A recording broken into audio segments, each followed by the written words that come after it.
Ladies and gentlemen, you are about to witness some scenes from the next attraction to play this theater. This picture, truly one of the most unusual ever filmed, contains scenes which, under no circumstances, should be viewed by anyone with a heart condition or anyone who is easily upset. To avoid fainting, keep repeating. It's only a movie. Only a movie. Only a movie. We urgently recommend that if you are such a person or the parent of a young or impressionable child now in attendance, that you and the child leave the auditorium. To avoid fainting, keep repeating. It's only a movie. Only a movie. Only a movie. Take as much as you can. Take the gun, and I want you to put it in your mouth. And I want you to blow your brains out. Blow your brains out! Blow your... Hello everyone, welcome to Kill the Cast. My name is Jerry, and here with me, as always, is this Silent Hill biker himself, Kenneth. Hi. That was the most beautiful hi I've ever heard. That was as if angels had came down. I'm just kidding. That was like Pyramid Head talking. Nice. Do you think? Hold on, time's out. Okay, well, I'll get into it in a second. And also joining us is a special guest, one of the smartest people in podcasting. We have Little Watt. Watson, where's Little Watt? He's in his room playing. What the nice fuck? one. He's playing some video games with some friends online. I think I'll have to replace him right now. I'll sit in. Shit. Yeah. Okay. Here I am. I'm glad I chose adult-oriented movie then. Mr. Watson from Horror Corridor is joining us tonight. Okay, oh, man, my friends, I'm massively grateful to be here today. So stoked. Thanks a ton. Yes, in fact, I did not have to pay him to be here. It was amazing. I was like, you want to come on? And he's like, yeah. And I was like, all right, so how much do you want? And he was like, what are you talking about? I was like, nothing. Just don't know what you mean. Kenneth, Did you say where you wanted him to come on it? Oh! Well, I'm a genie in a bottle. Kenneth, you just got to rub me the right way. If you want to be with me. All Yeah, right. anyway. Okay, Kenneth, real quick, if has Pyramid Head ever actually talked? Can he talk? Not that I'm aware of. I wonder if there's a Pyramid Head like porno video. I know there's drawings, but is there a porno video with Pyramid Head? Kenneth, why have you not made it rich and made this happen? Do it, Kenneth. I totally should. But no, I don't think he's had a voice anywhere. I don't remember a voice from the movie. Watson, do you remember the voice from the game? I will tell you this much, because I don't remember any voice from Silent Hill 2, because everybody, Kenneth and I have in common that we're both Silent Hill bikers. We both love our Silent Hill, both love our motorcycles riding off in the sunset, and we both have the same favorite horror novel, The Vampire List Out. We're gangsters up in this, but as for Pyramid Head, yeah, man. As for Pyramid Head, though, I don't think he's talked, but once upon a time, my sister and I had a band, like a 2-person band. She played guitar and I played drums and screamed. And we did it was all about Silent Hill 2. That's all we sang about, because it was the only video game she'd ever played. And I taught her to play the songs.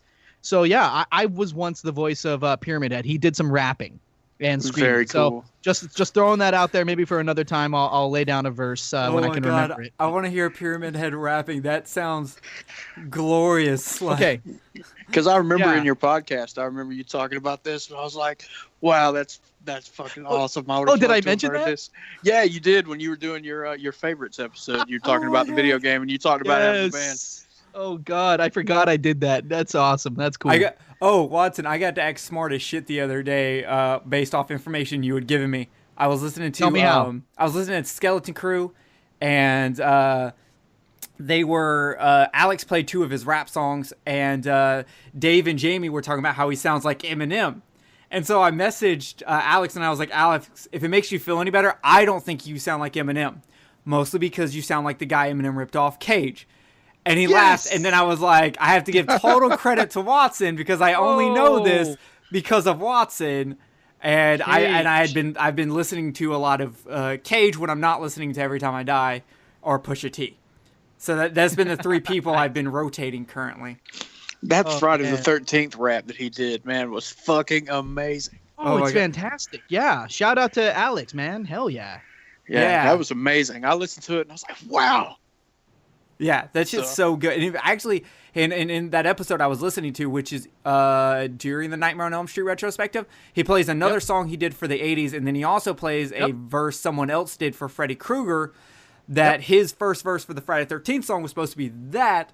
So, yeah, if you guys want to know what the hell I'm talking about, Nightmare on Elm Street retrospective by the Skeleton Crew.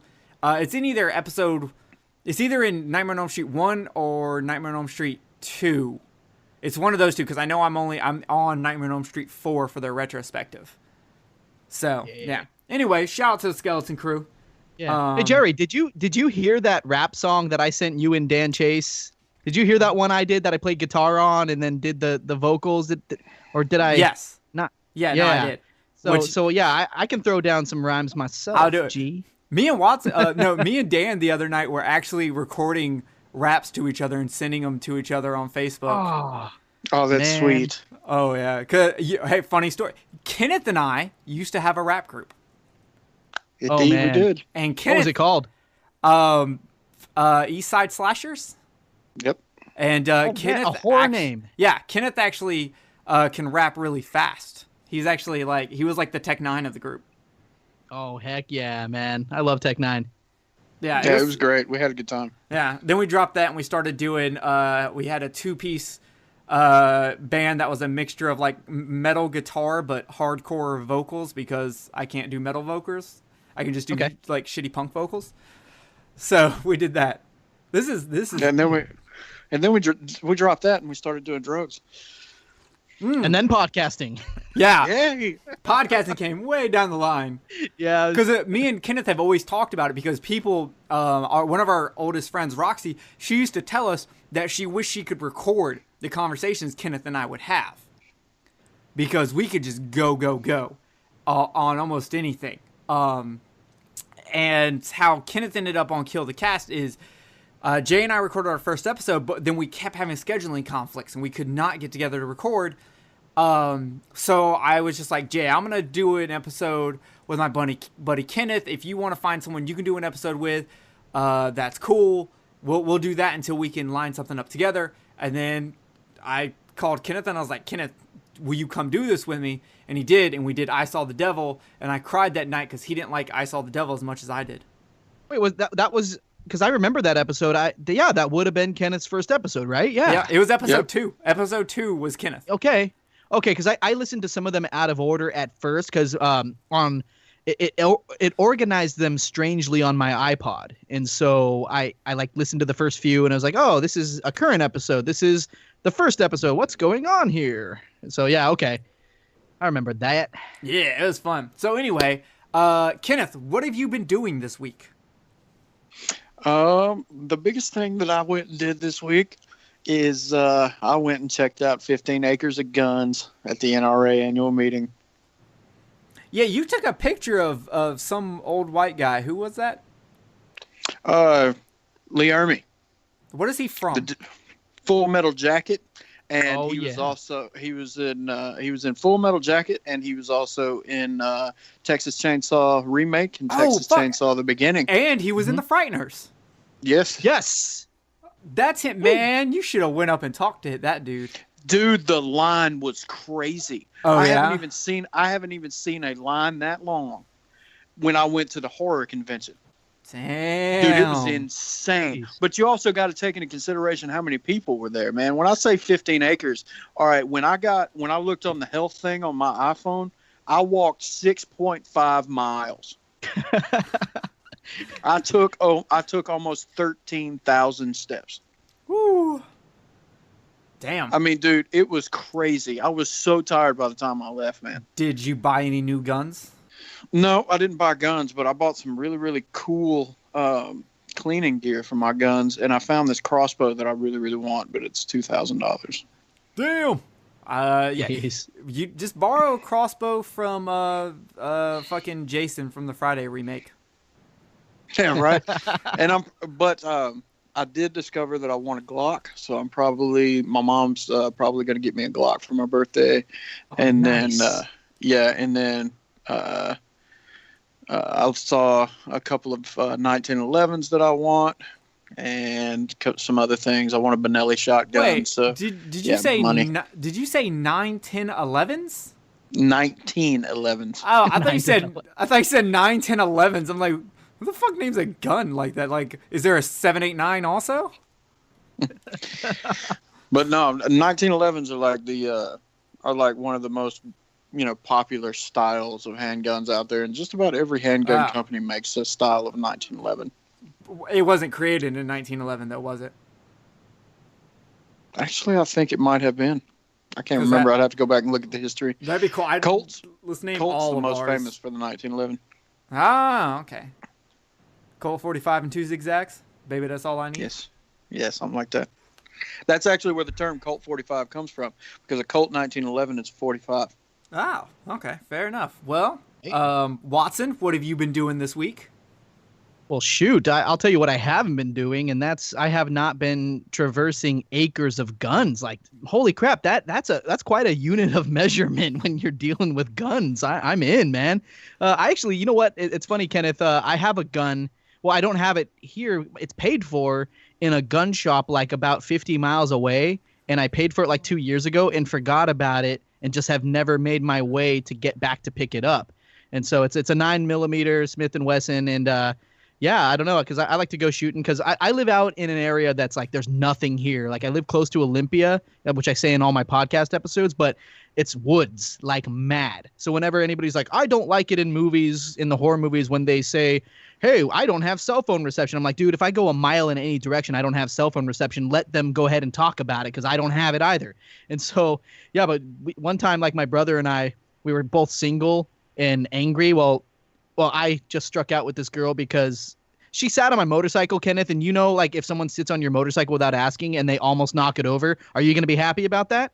Not at all. And so I gave her a piece of my mind. She threw a drink on me. I gave her some choice words. This is back like in 2014, a little bit before I met my current lady.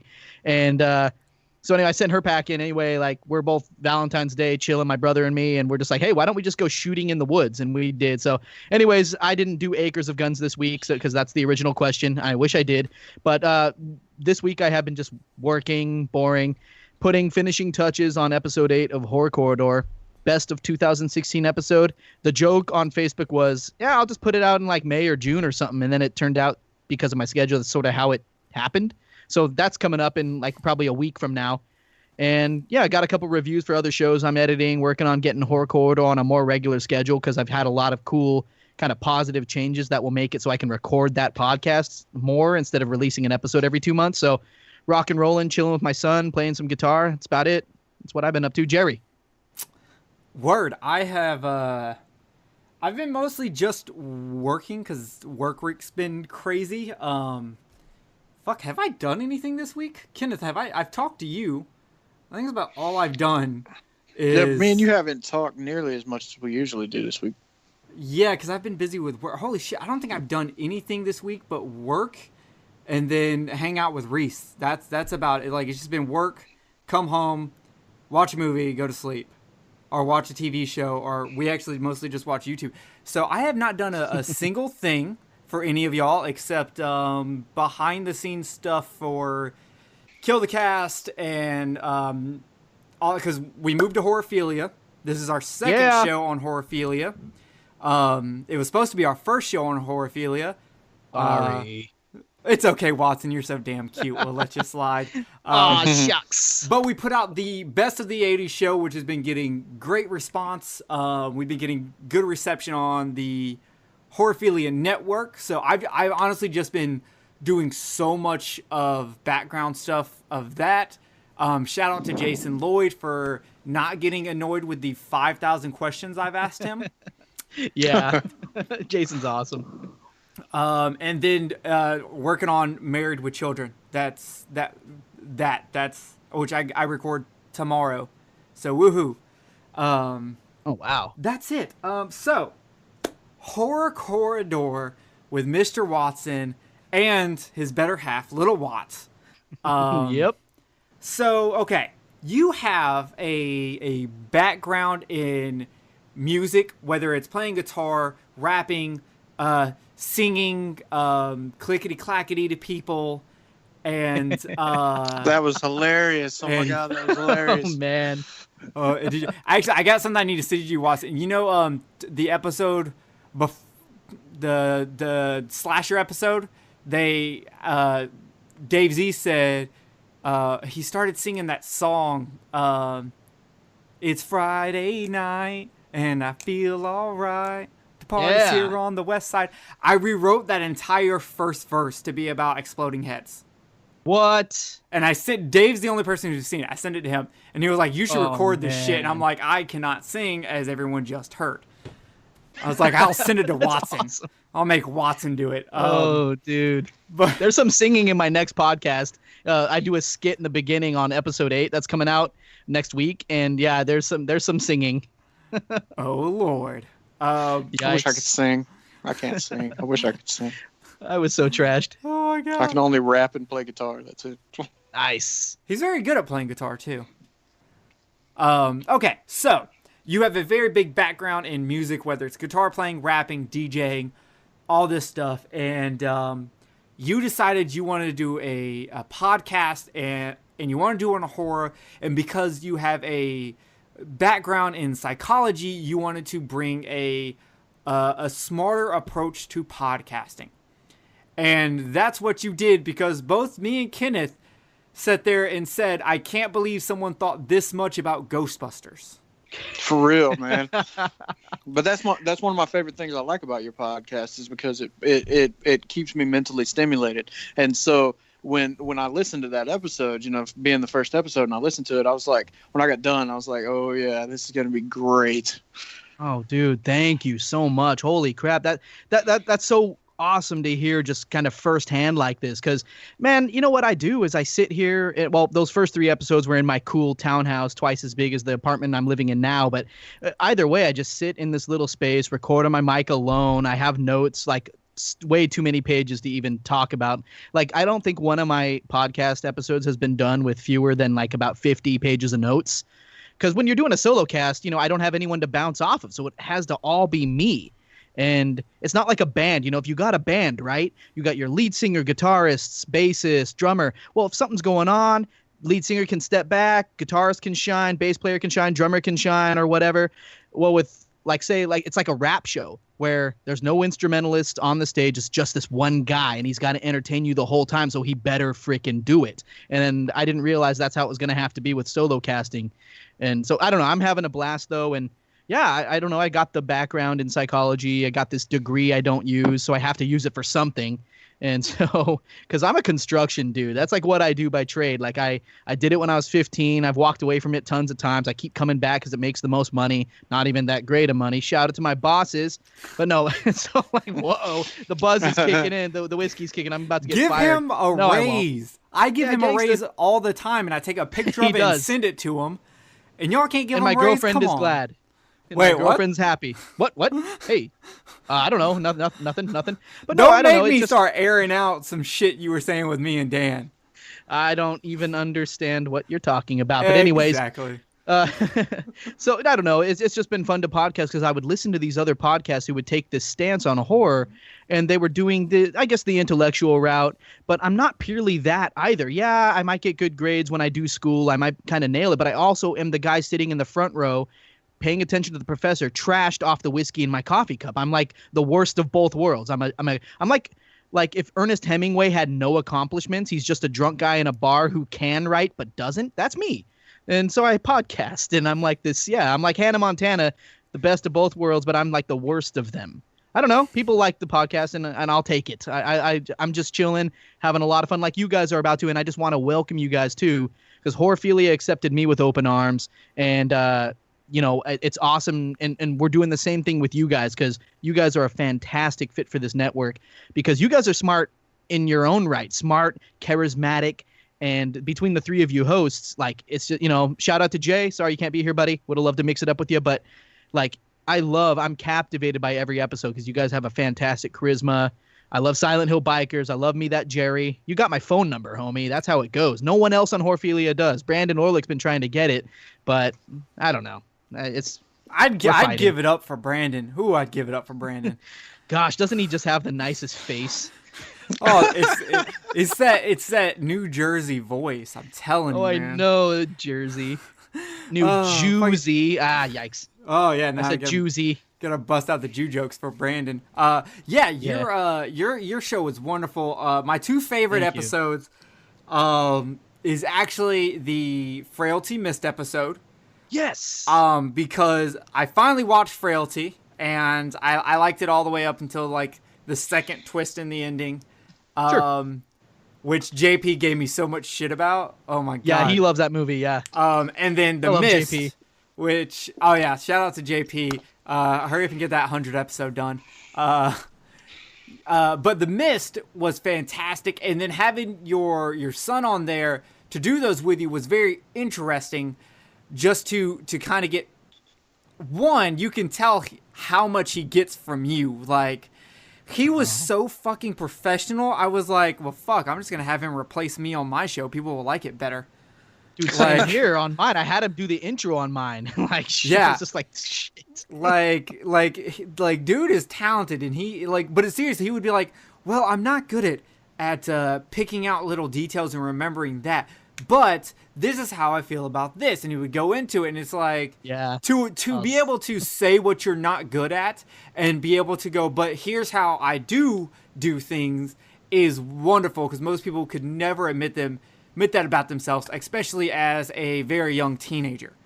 So he's 13, man. Yeah. He's such a good kid. I'm not just saying that because like I'm his dad, but we've been through a lot. It's just been the two of us for a long time, and now we're in this like kind of family environment with my lady and her daughter, and and like things are good, and he's just such a good kid, and he came prepared to that podcast episode. He walked in with his notes and just had them laid out in front of him. He sat next to, I'm sitting here right where I was sitting that day. He sat next to me on a desk. I gave him a handheld mic, and he just had his notes and was really happy. And I'm glad that came across. Yes. And you did a very good job of directing him, because with it being his first time doing it, you can tell at certain points that he's either like he's trying to figure out how he wants to go about it. And you did a very good job of pointing him in the right direction without forcing him to do what you want him to do.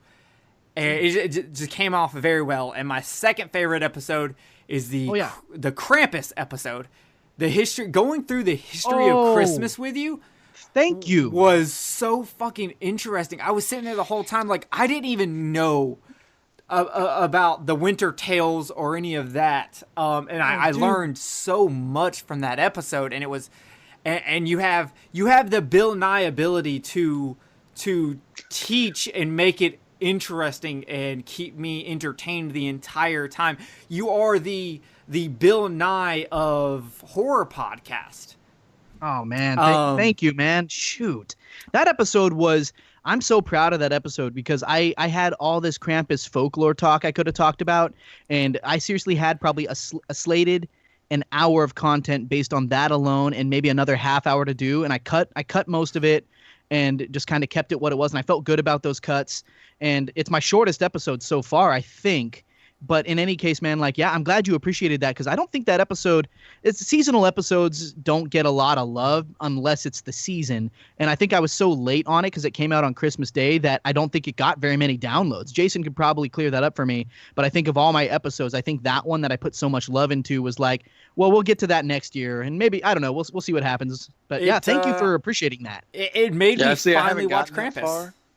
I haven't gotten that far, and it's starting to make me Jones to want to listen to them. It's like, I don't want to do my podcast anymore. I want to listen to Horror Corridor. This episode is done. Yeah. Goodbye, everybody. That was Kill the Cast. No, but I did an original composition for that, too. Some music. Mm-hmm. Flexed my piano skills, and yeah, I don't know. It was a lot of fun.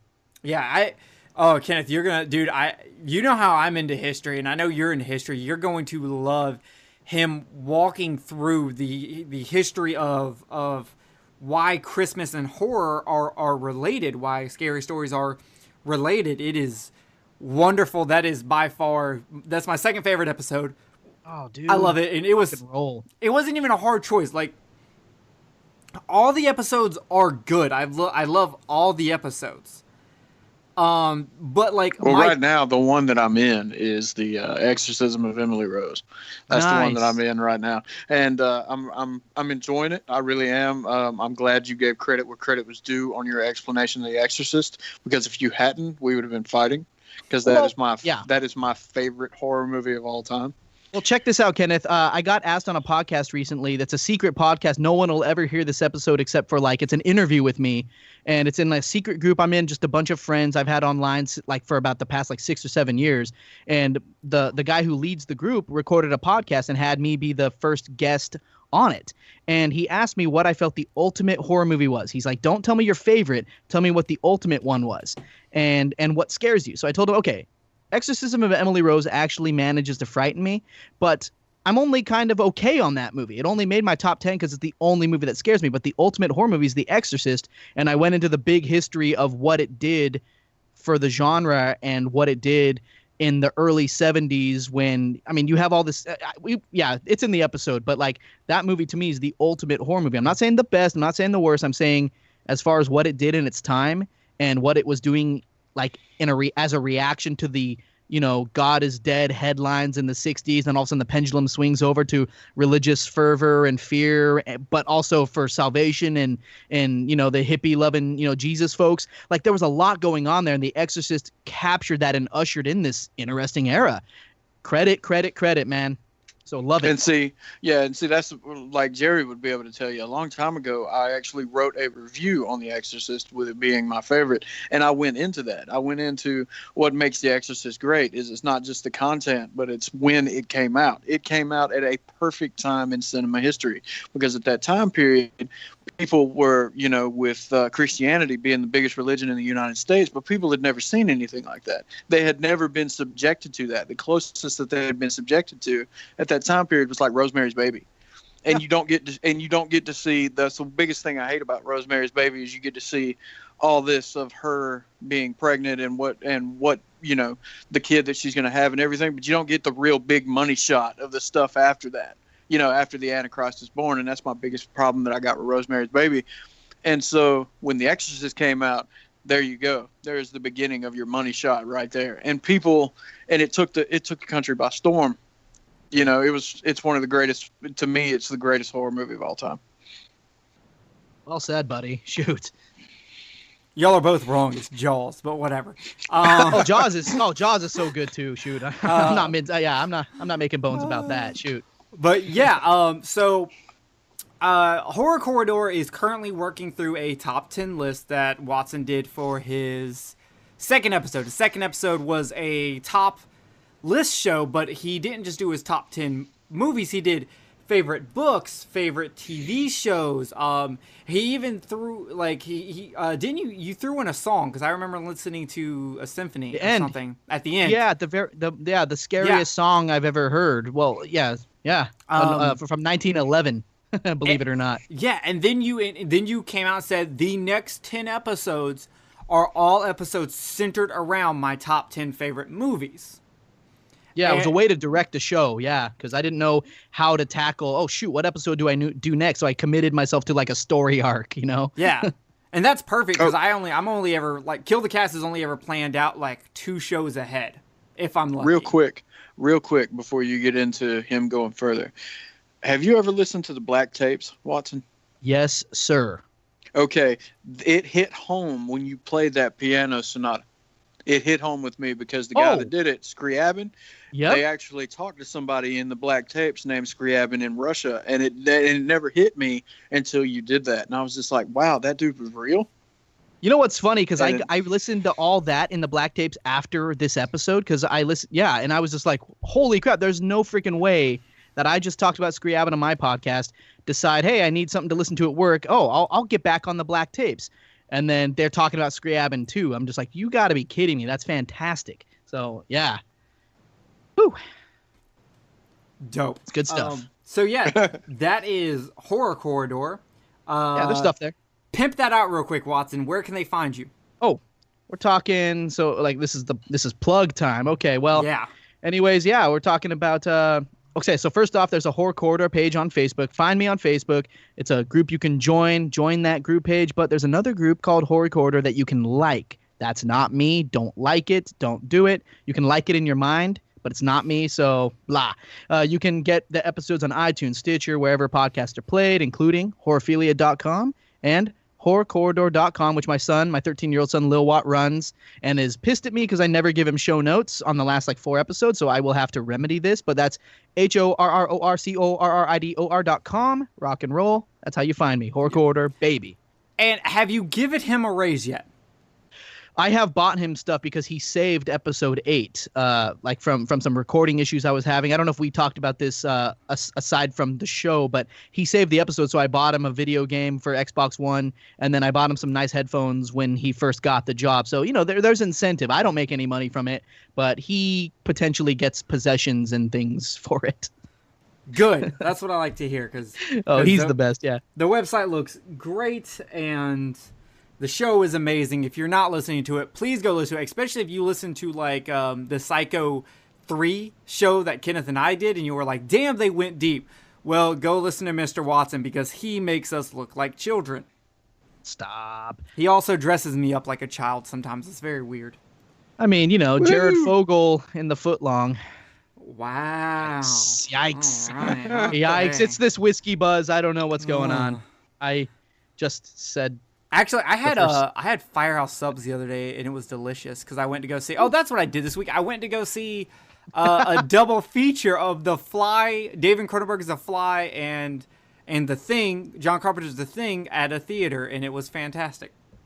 Oh, okay. What theater was playing that near you? Is it do you have an art house theater that does a lot of those older films? Or? Okay, there is a place here called Full Moon Cinema. It is a one-screen movie theater, plus a tattoo shop, plus they run a haunted house during the horror month of October. They're also having a convention.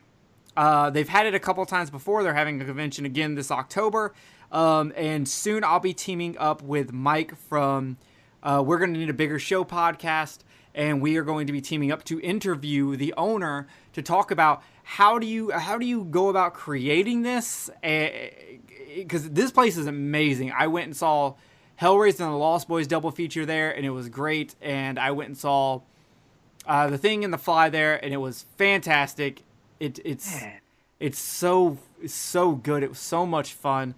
But yeah, it literally just Friday and Saturday nights, he does a double feature, and you can either just come and watch it, or they actually do a dinner. You can pay a little bit extra and get a dinner while you watch your movie.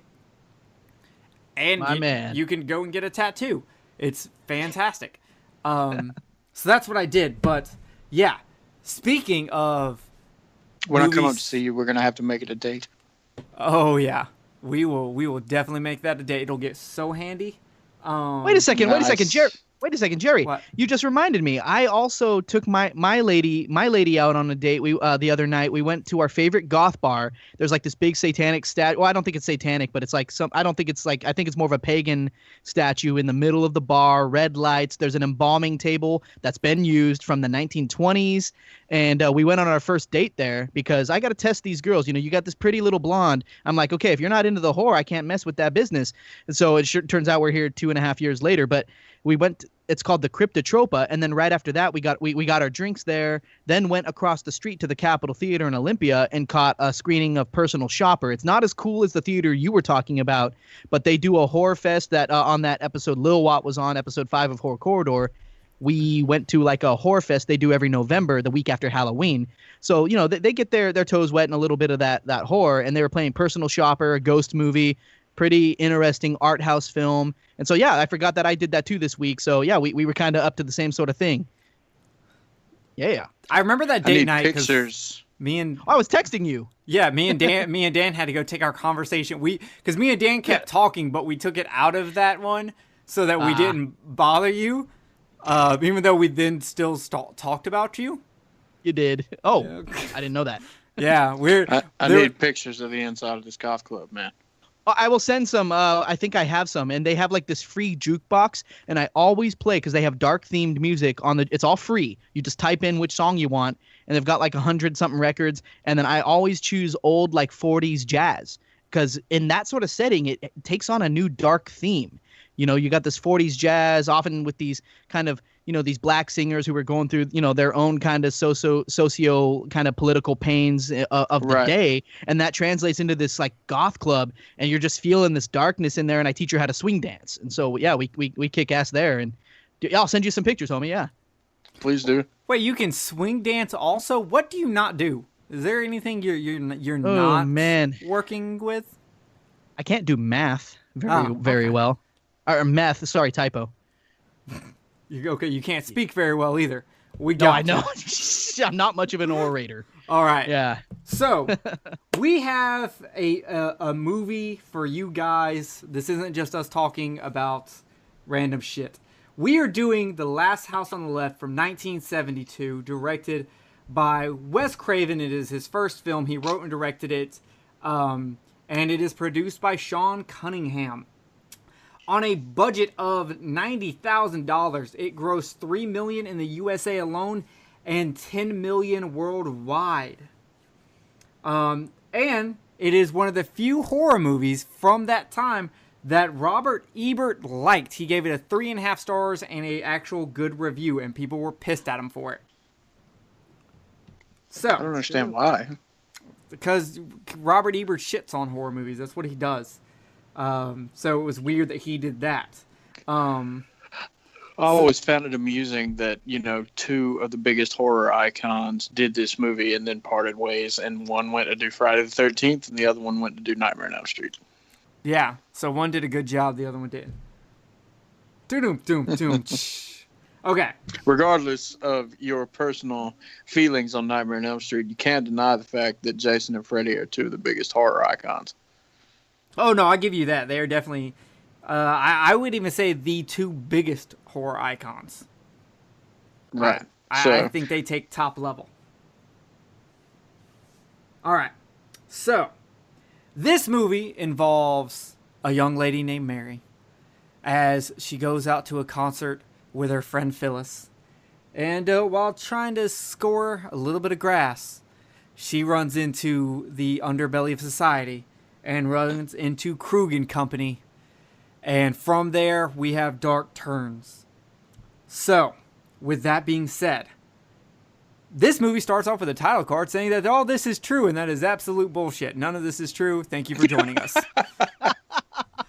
That is completely fucking wrong. None of this happened. It is based off another film that was then based off fucking folklore from the fucking 700-800 years ago or some shit. But yeah. That's it was what was it? I have it in my notes somewhere, but it was based on the Ingmar Bergman 1960 film. Yep. What is it? The Virgins of Spring. Yep. And then what was it? But that itself, if I remember correctly, was based on a like a Japanese film, like Kurosawa. What was the name of that? It was called like Rashomon. Mm-hmm.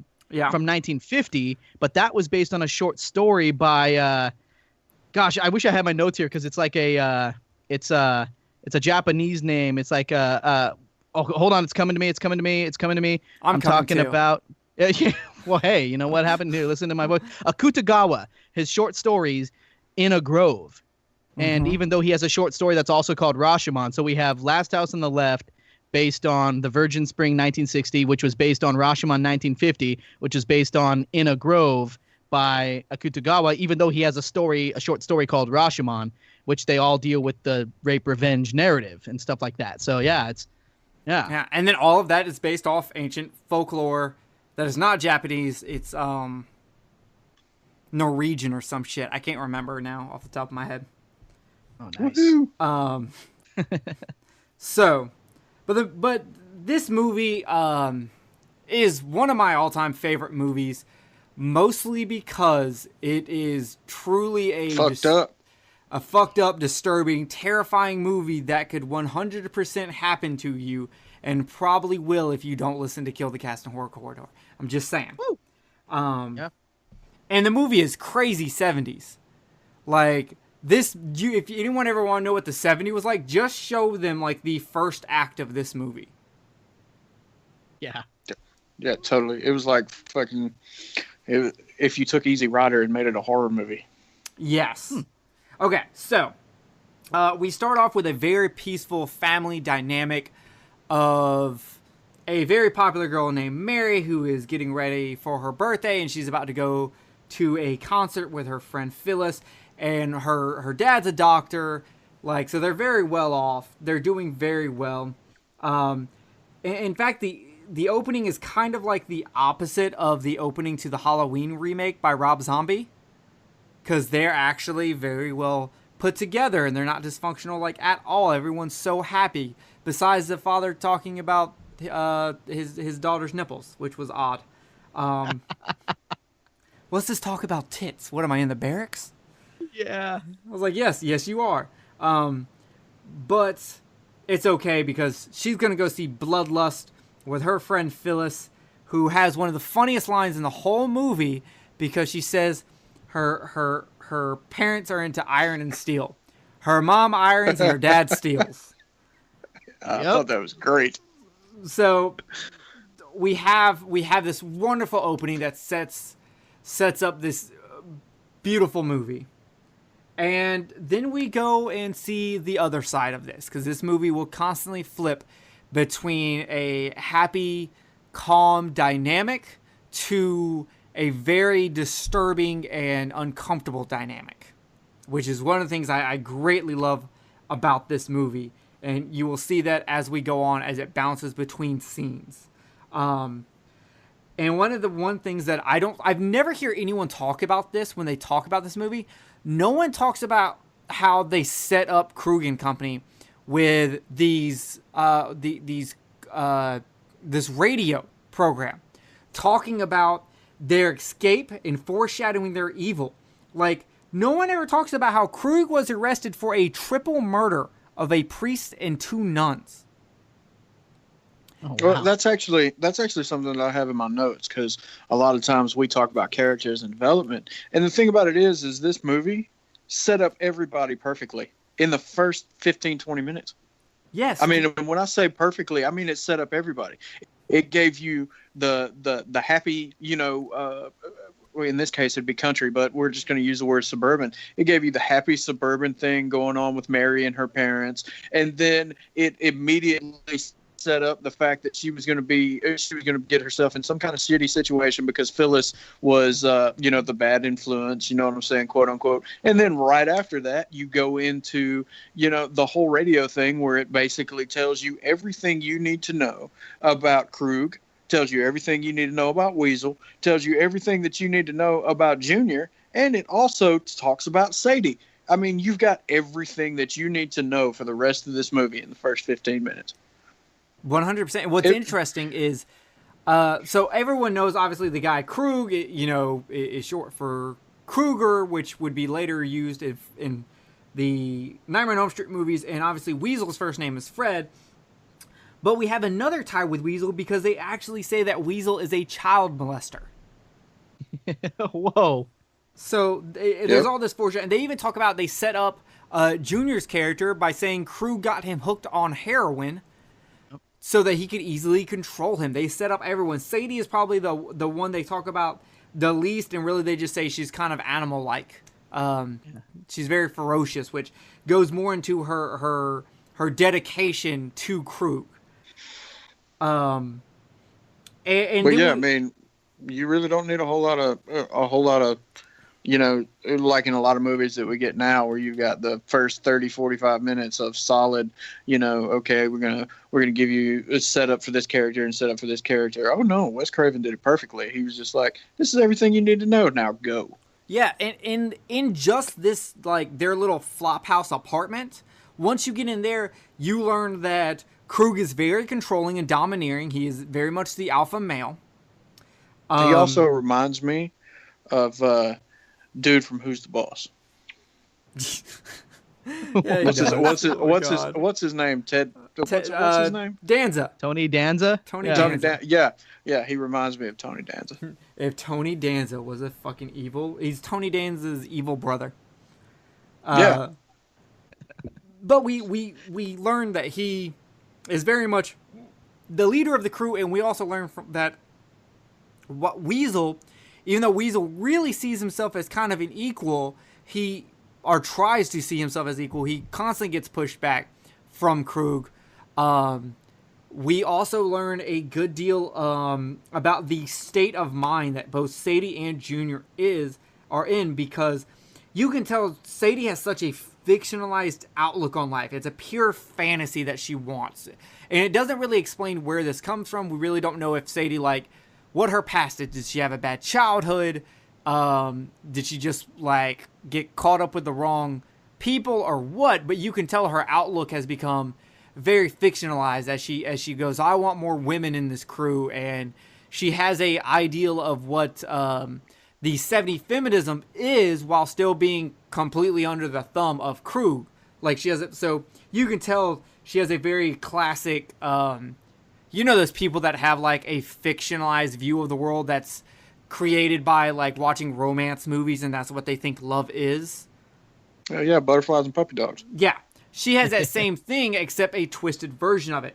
And I think, and then we get into Junior, who has the most interesting one, and you find all this out from just this simple talk of him saying if he could be anything in the world, he would be a frog, and he would just sit on his lily pad and ribbit and eat flies. And you can tell that he wants that because he just wants this simple life where he doesn't have to deal with the fact that his father is a piece of shit and he's a loser drug addict.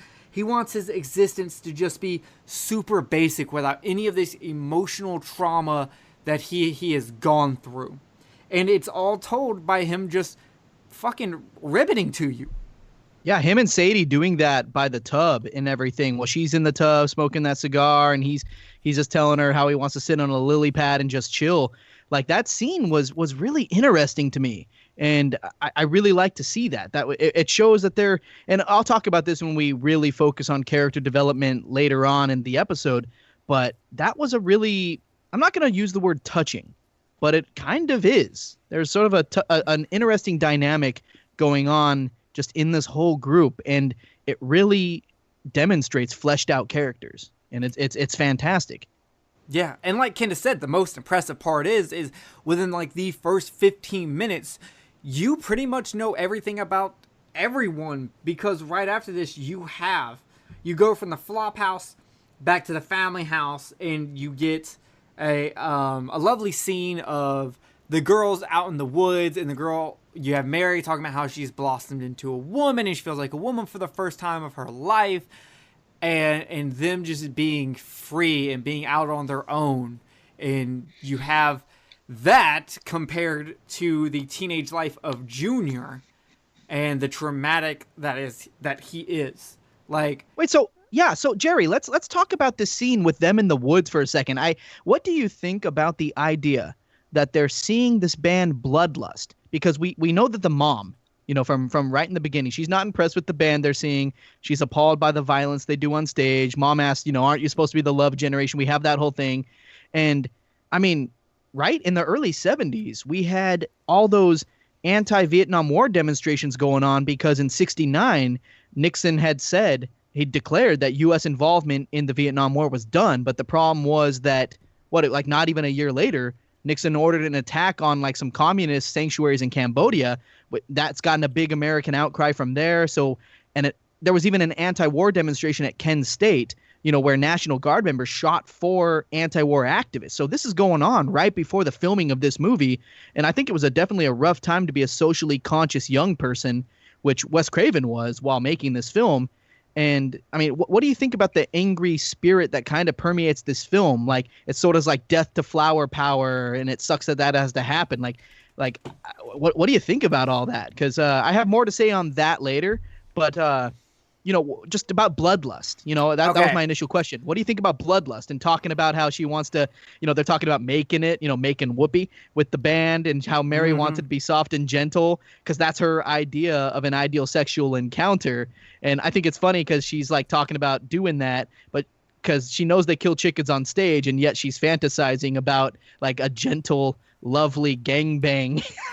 And I'm just like, I'm busting up because, to be more serious, my mind went back to this part as she and Phyllis were being terrorized in the woods, which you'll detail later.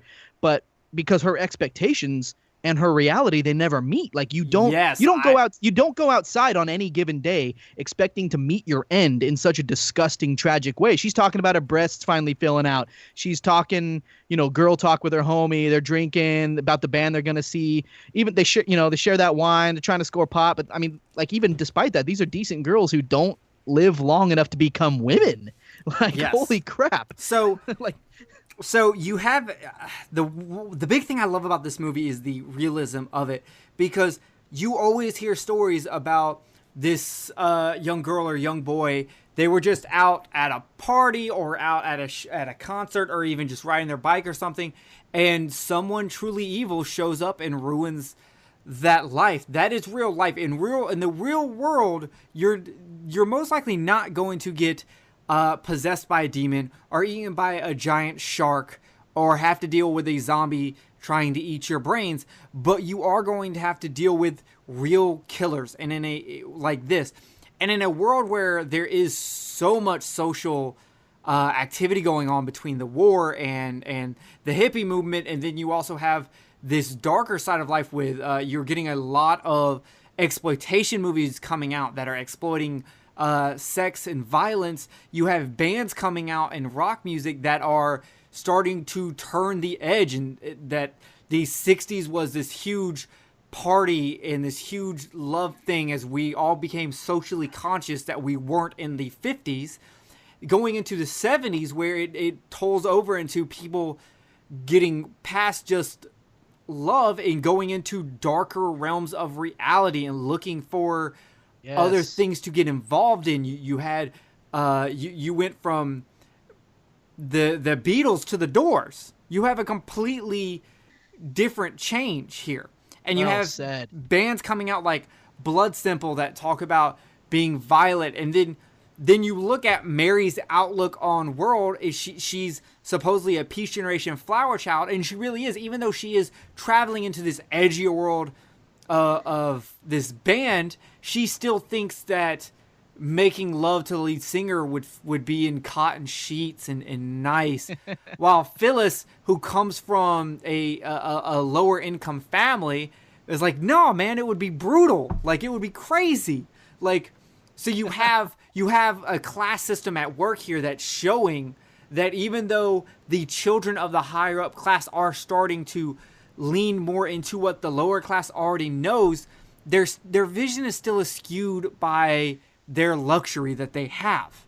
You completely have this happening, and I find it very interesting how she talks about feeling like a woman for the first time and talks about what she thinks sex would be like and what happens to her the next day. Day later, yeah, gosh.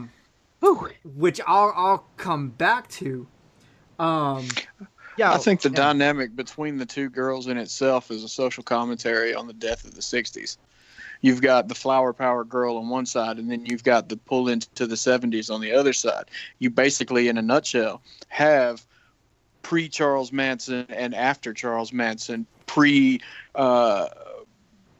got the Vietnam War right in the middle of it. So you got all these things going on, and I think the girls themselves are the vision of that. And then as everything goes in further, you've got Mary being drug into the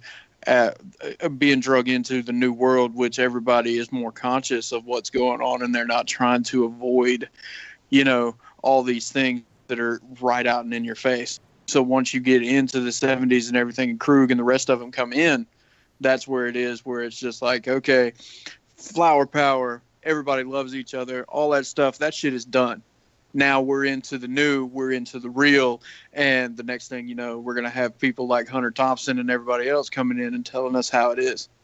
Oh, nice reference. Yes, so very much well said. That's what I think. That's my whole overall view of this movie. Yeah, Gosh, and I think we're pretty much all on point with that, and they show it. I've already talked about how they go up between the flop house, and you see a scene where like Weasel and Krug are terrifying these young girls, and Weasel is telling them to move, and he's terrifying them, and he's just having a good time, and then like out of nowhere he just pulls out his knife, and his face goes straight to being dead serious. and frightening these girls. And to them, they're just having a good time. They don't even really care what they're doing to these people. And then right after that, you flip to Mary's family baking a cake, and all this happy music is going on. It really shows how terrifying the other side is when you have to go from these well-off parents who have raised this flower child to these people who have grew up in the slums. They are the bottom common denominator. And now these two worlds are going to collide, and they're going to continue to force themselves into each other. Yeah, I think the last innocent, kind of like wholly innocent act we get to see the young Mary and Phyllis do, the young ladies do, is right before gotcha, when they're isn't that scene haunting, like when the door slams and you hear gotcha, like whoa. Like, but anyway, right before they approach Junior to, maybe score a little weed to have some fun for the concert, Mary and Phyllis go get ice cream. They go get ice cream because they might have had a drink earlier. They might be about to make some attempts to get stoned, but kids love ice cream. Hell yeah. Like, wow. I got some ice cream sitting downstairs right now. My man. Yeah, but I just like that you're saying that, because then we get this juxtaposition of they're being terrorized in this flop house while parents are setting up streamers and birthday banners, and such like that for Mary's birthday. And wow. Yeah. And for this being such a low budget movie, it works in its favor so well, because while everything looks very raw, it gives it this documentary like feel where you're seeing everything just happen. And the acting is actually very well done for these people who had there was only 2 people who had, well, 4. There were 4 people who had truly done actual acting before. The parents, because they had done soap operas and stuff, and they used fake names for the credit. And then you have Weasel and Phyllis. And Weasel and Phyllis are from the adult industry. They're from the porn industry. Oh, I knew he was. She was too? The guy who plays Weasel says that she is. But in my research, I could not find anything to support this. No video, no footage, and I feel like it's got to be somewhere. Maybe I didn't put enough time into it, but if I can find a video of Loveless having sexual encounters with a dog on the internet, I should be able to find this. And I could not. And I looked in Wikipedia, I looked in IMDb, I searched a few porn sites, could not find anything. I don't know if maybe she went under a different name or what, but could not find a single thing. And it's actually, I don't know if people realize this, but the guy who played Weasel is the most important person in this movie, not character-wise. But Wes Craven, this is his first directing gig. He did not know how to direct actors, and so he just did not. He didn't do it. He didn't know how to make a movie, really. And the guy who played Weasel did. He knew how to do all this. He got very big directing porn later on. And he would actually show a lot of the actors like David Hess, who played Krug, who had never acted in a movie before. Oh, wow. Mary, who had never really acted in a movie before. Junior, who had never acted in a movie before. Sadie, who never acted in a movie before. And really, most people only remember the lady who played Sadie because she eventually went on to marry Richard Dreyfuss. Yep. Woo! So had some kids together, yeah. Yes, he actually is the one who showed people how to act. He also helped with other things. He would actually call Craven on shit and be like, hey, you need to do this and this before we leave. He's the one that would tell him when there's someone gets shot in the head later on. He's the one that was like, go to a Greek restaurant and get lamb brains, get sheep brains, and you can use that. And he helped throughout this entire movie make it a better movie, especially since a lot of what you're seeing on screen is completely improv. So he basically taught Wes Craven how to be awesome. No, because he said because one, he doesn't like Wes Craven. In fact, if you get a chance to get the Blu-ray of the original movie, there are 2 commentary tracks. One with Wes Craven and Sean Cunningham, but there's another one with Krug, Weasel, and Junior, and it is the funniest thing you will ever listen to. I wish these three guys did a podcast together. It is so funny. But he is the guy who played Weasel is very open about not liking this movie, wishing he had never been in it, and not liking Wes Craven, and thinking while Wes Craven handles some things well, this movie would not be as good as it was without him. And here's the saddest part. If you look at all the movie posters and stuff, his name is not on the movie poster. The black lady with the chickens has her name on the movie poster, and the guy who plays Weasel doesn't. Wow. So, yeah, I would be very offended also. I don't know if Wes Craven did it because maybe he was mad because dude would call him out on his shit, or if it was just a pure accident, or what. Oh, sure. But that's some background information for you. So, and when you're watching this and you like this movie, thank the guy who played Weasel, because he brought all his porn knowledge on how to take a shot, and he ran it. Zing. So yes. So before we get into the next morning, let's just end with the fact that it shows you very well. It sets up everyone. It shows that Krug is the leader. It shows how fucked up this dysfunctional family is, and it covers everything from the two extremes of everything we just talked about, how moving from the 60s into the 70s, and how the 70s would become a decade of exploitation and looking at the underbelly of the world, and everything would get more edgier and more extreme because we were coming in and out of losing wars that we should have maybe have never been in, depending on what side you're on. And the world was changing. The 70s is a decade where, like, I don't think there was a lot of people like to cite the 60s as the big change after the 40s, but to me, the 70s is where the big change happened. We had a much drastic shift in the tone of America, and it was no longer the classic Americana feel that people think about when they think about, like, the 50s. I'll be honest with you. The one thing that I can say about the entire 20th century is that every decade had a fairly significant shift.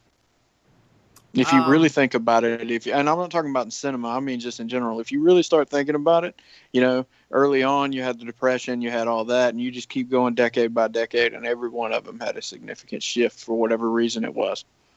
Yeah. World War I, World War II, so on and so forth. I mean, it was just us landing on the moon, everything involved in that. I mean, it was just one thing after another, just bam, bam, bam. And it all ends up evening out by every decade.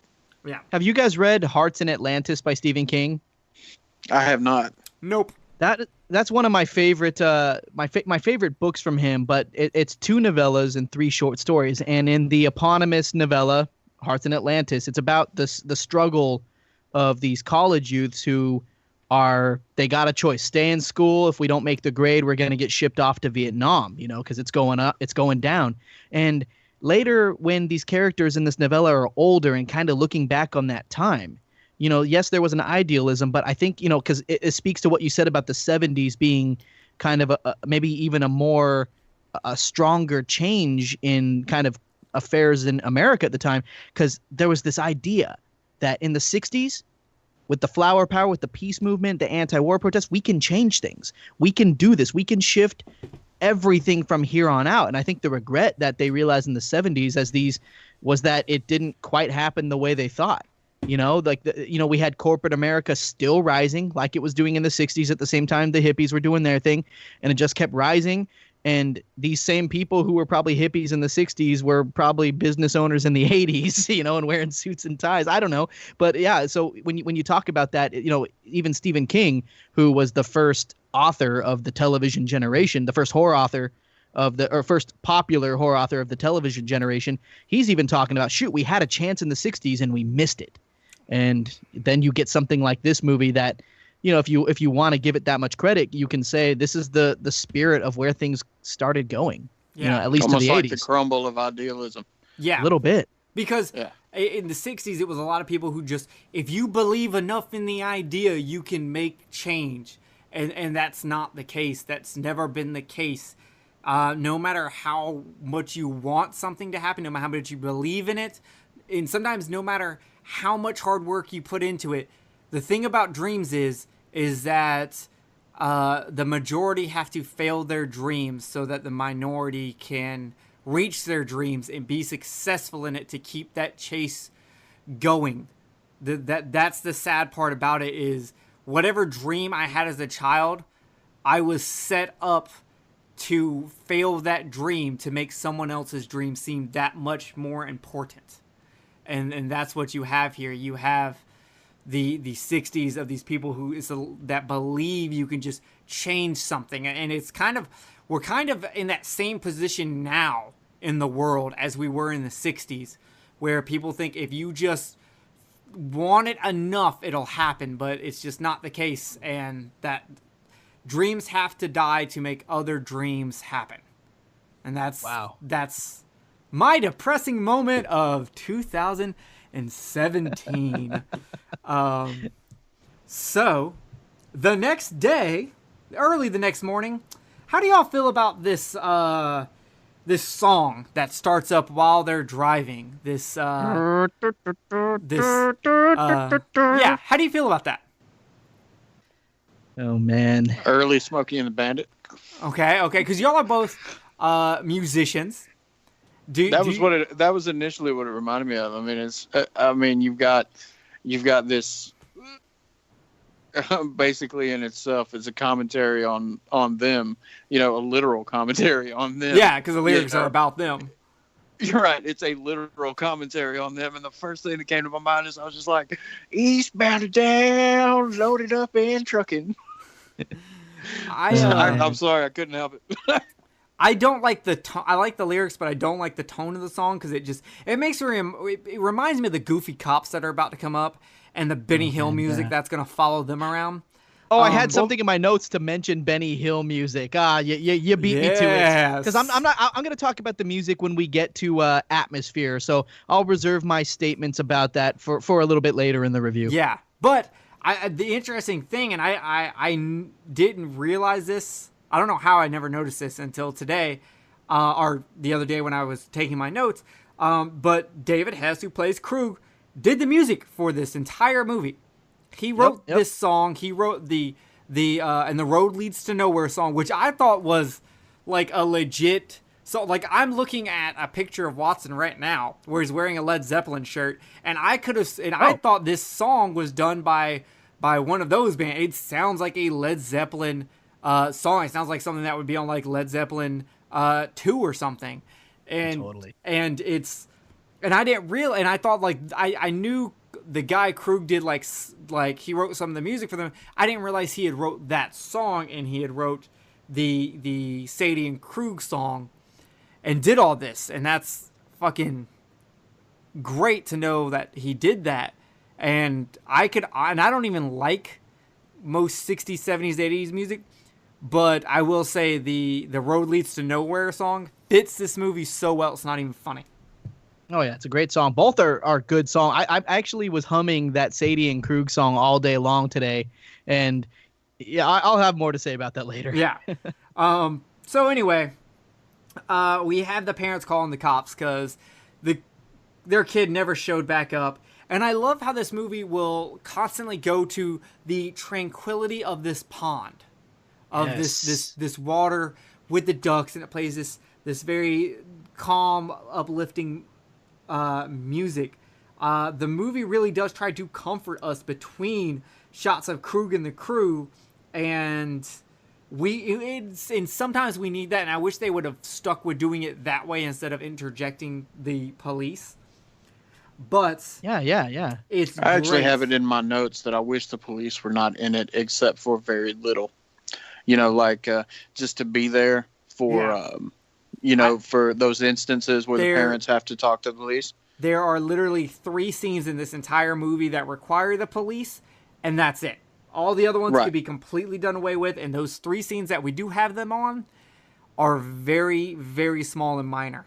Yeah, like that whole thing where they're riding down the road and they run out of gas and they go up to the lady with the chickens and all the rest of that. I'm sorry. I mean, to me that was comedic relief that did not need to be there, and I did not like it at all. And I feel like that was just lazy writing. Well, I can't have the police show up yet, so let's have them break down. And just seem like where they're playing checkers, and there's like, and the sheriff is like, sometimes I wish I could be somewhere else, and the guy responds with, oh, what, like a duck? The fuck are you? Who even replies like that? Who does? Like, Kenneth's just like, man, I wish I was someone else today, and I'm like, oh yeah, like Kentucky Fried Chicken. Like, how the fuck does any of that make sense? Like that, like I don't know. What? And literally the only interesting is the deputy was originally supposed to play Krug, but he didn't want to play Krug. He wanted to play a more comedic character, and then he called his girlfriend's his sister's boyfriend and said, "Hey, come try out for this movie." And it was David Hess. So one good thing the police did is get David Hess involved in this. And then the deputy went on to be, Cobra Kai Sensei and Karate Kid. Yes. Yeah, son. So I really like the part where the playful building music as it's showing the water start rushing. It actually started building my anxiety a little bit because I knew it was leading me back to Krug and the crew. Like, it was starting to change these tranquil shots, these shots of tranquility into something far less innocent and more disturbing. It's leading you that way, which is very important coming up. And here we get a shot of Weasel trying to talk to Krug while he's banging Sadie, which is hilarious. But the interesting part here is I want to bring up with Weasel in this scene. This scene is all about Weasel, and there's two things you'll notice about this scene. One, you'll notice, Weasel is now wearing a suit. No one else is wearing a suit yet, but Weasel is already wearing a suit. And two, the topic he's bringing up is, what do you think the sex crime of the century is? You can tell from this scene that Weasel wants to become famous. He wants to be known, even if it's for something completely despicable. He holds himself to a high standard. He wears suits. His hair is well done and combed back. He's actually very suave and intelligent. He corrects Sadie earlier when she calls them chauvinistic dogs, and he's like, it's chauvinistic pigs. Pig, yep. And this is very important because this is why you can tell he sees himself as an equal to Krug, even if he is playing second fiddle to Krug. And I think that's very important. Did y'all catch on to any of that? Yeah, I definitely did. I liked that whole conversation about the worst sex crime ever of the century type thing. I like how Sadie, because she also shows a little bit of depth that we glimpse earlier when she's talking about the feminism going on of the day, the second wave feminism happening in the 70s.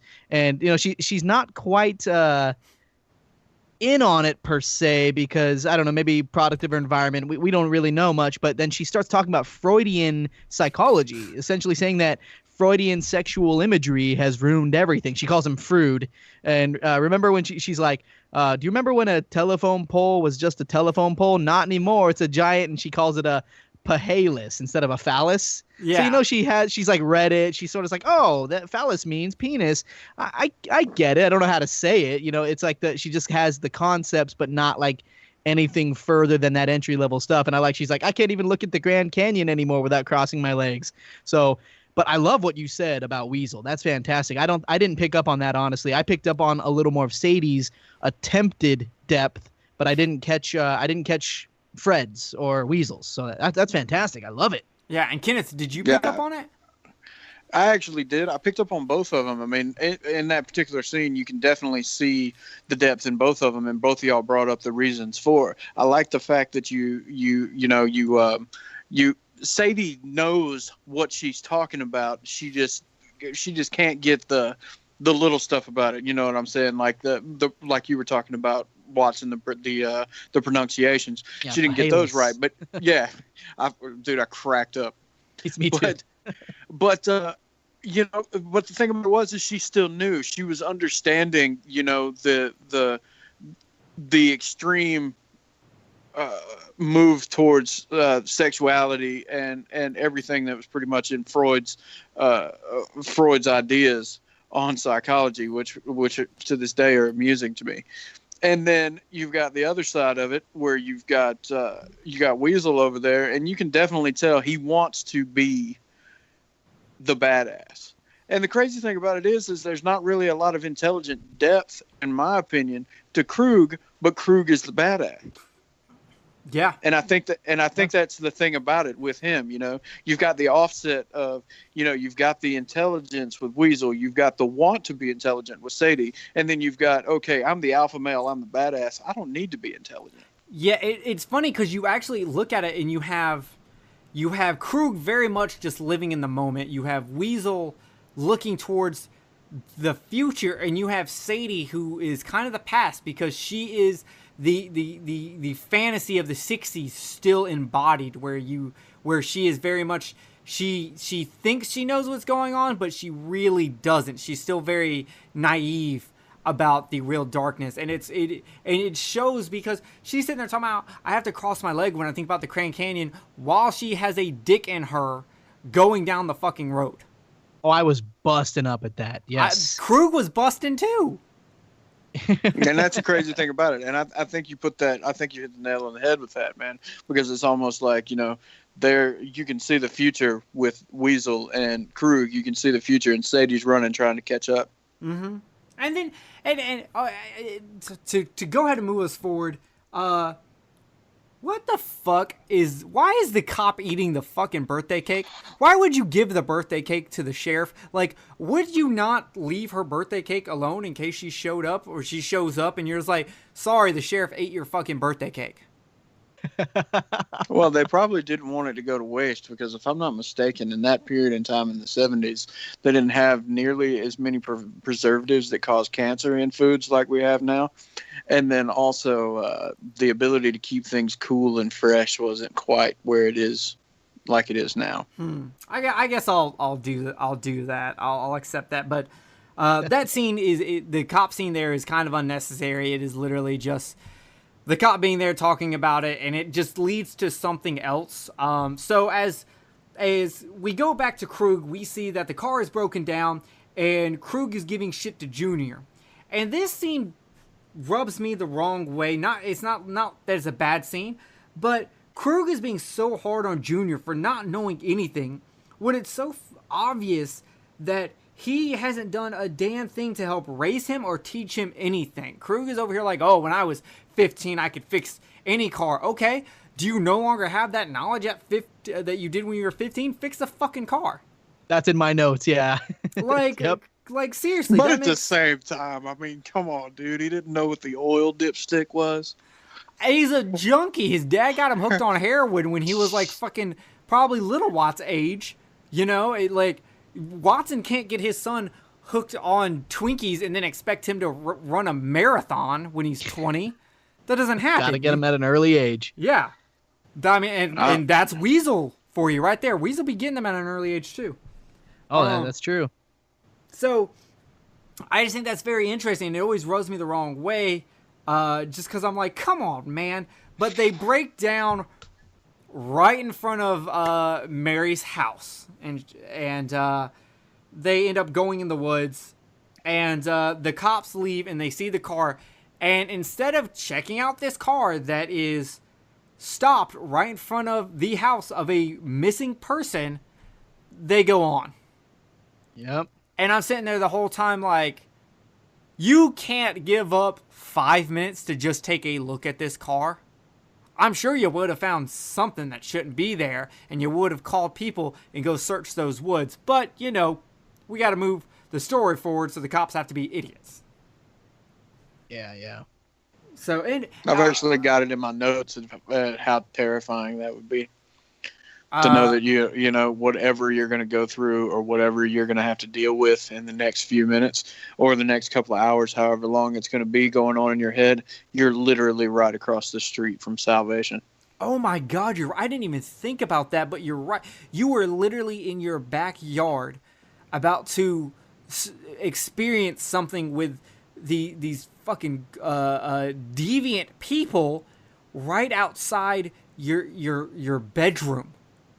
And see, that's, we're jumping a little bit ahead, and we'll talk about it a little more when we get there. But I think that is the reason for, how they did Mary's end.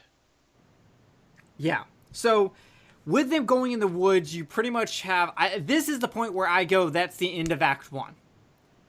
Act 2 starts in the woods with Krug telling Weasel to cut Mary if Phyllis doesn't do what he says. We have true terror setting in, and Definitely. you have Junior, and this is where Junior starts to obviously show that he's not cool with any of this. He doesn't want to be a part of any of this. We also start looking into Krug's how he has to show everyone that he has the power, and how he has to push this on him, on people, because the first thing he wants Phyllis to do is to piss herself, and that is something you do to show that you're powerful enough to push that kind of humiliation on someone. Now, Watson, you have a background in the studies of people's mental states. Yeah. What is with Krug doing something like this? Do you feel like he has really big insecurities and he's overcompensating, or what? This is a good point, and I'm of two minds about this, because what you just said makes some sense. But right here, in the film, we have this shift where everything we've seen has occurred off screen, and now Craven's direction is shining as he's switching it up to allow the camera to spare us nothing. So even this scene right here where Krug tells her, hey, I'm going to cut her if you don't piss yourself. This is dehumanization going on, and we do find a little bit later, only a few minutes from this scene, that there is a very peculiar human side to Krug. And so if you dehumanize your target, your victim, it sort of makes you a little less culpable, makes you a little less responsible, because I'm just killing this, just putting this little ant out of its misery. It's not a big deal. Yeah, she pissed herself. She's an animal. It's not a human. You're an animal. Plus, he sees the two girls as high class, because he doesn't know that Phyllis is from a lower section. So he sees these two people as high class, and he wants to bring them down to his level. He is the low level scum. He's from the lower class, and he wants to bring them down to his level so that he can rise up above them. Oh, and he clearly, that's a clear expression when he makes, right after he makes her wet herself, he makes Phyllis hit Mary. He's like, oh, listen, I'm not even going to touch you right now. Later, I'll be doing that. But he makes Phyllis hit Mary. Yeah, to make them be just as brutal as they are, to show them. And Junior is the low-class person with sympathy, because he's had to deal with this his whole life, and now he's seeing it pushed on other people. And he even comes in and he's like, will you just chill out? He calls him sick, and he just gets pushed aside, and he just does fucking nothing. Yeah, in my notes right here, it says, makes Phyllis hit Mary, ... Junior say, hell nah. Yeah, that's how I take my notes. So I think in this whole situation, man, I mean, because if I'm not mistaken, right after that comes where Junior's telling them to make it with each other. Yeah. And once the clothes come off and everything, I like this part, because you really see the strength in Phyllis to come through. I mean, at first, you think she's going to be the typical bad influence or whatever, but she actually comes out to be the stronger one and becomes the protector of the other girl. And I thought that was really, really cool because that mothering, nurturing thing starts to come through. And she's like, don't worry about it. It's just you and me here. Don't worry about it. There's nobody else here. And I thought that was an amazing thing to show for her to become the strength of the two of them. And even later, when in the next part of it, when it really starts coming through, I mean, you can really see that in her. Yes. And you also have a point here where you go back to Mary talking about sex like being on cotton, and now she has to endure like she feels like a woman for the first time, and now she's going to endure the worst of a sick vision of what adult love is. Yeah. It's very like this movie punches. It is up there and probably like my top 3 movies that have ever like truly hit me in the gut, along with Cannibal from 2006 and Boys Don't Cry, as just movies that hit you in the gut and make you and really get into you and disturb you. But I think I Spit on Your Grave falls in there too. I Spit on Your Grave does, but because of how I Spit on Your Grave goes, how the ending goes, it doesn't hit me as hard as Last House on the Left does. While they're both rape revenge flicks, looking at who gets to pull off the acts of revenge completely separates these two movies. As to where you have basically in I Spit on Your Grave, she becomes she gets up, dusts herself off, and commits her own acts of revenge against them and takes back everything to her. That doesn't happen in this movie. And it's bringing in the parents having to do this and having to...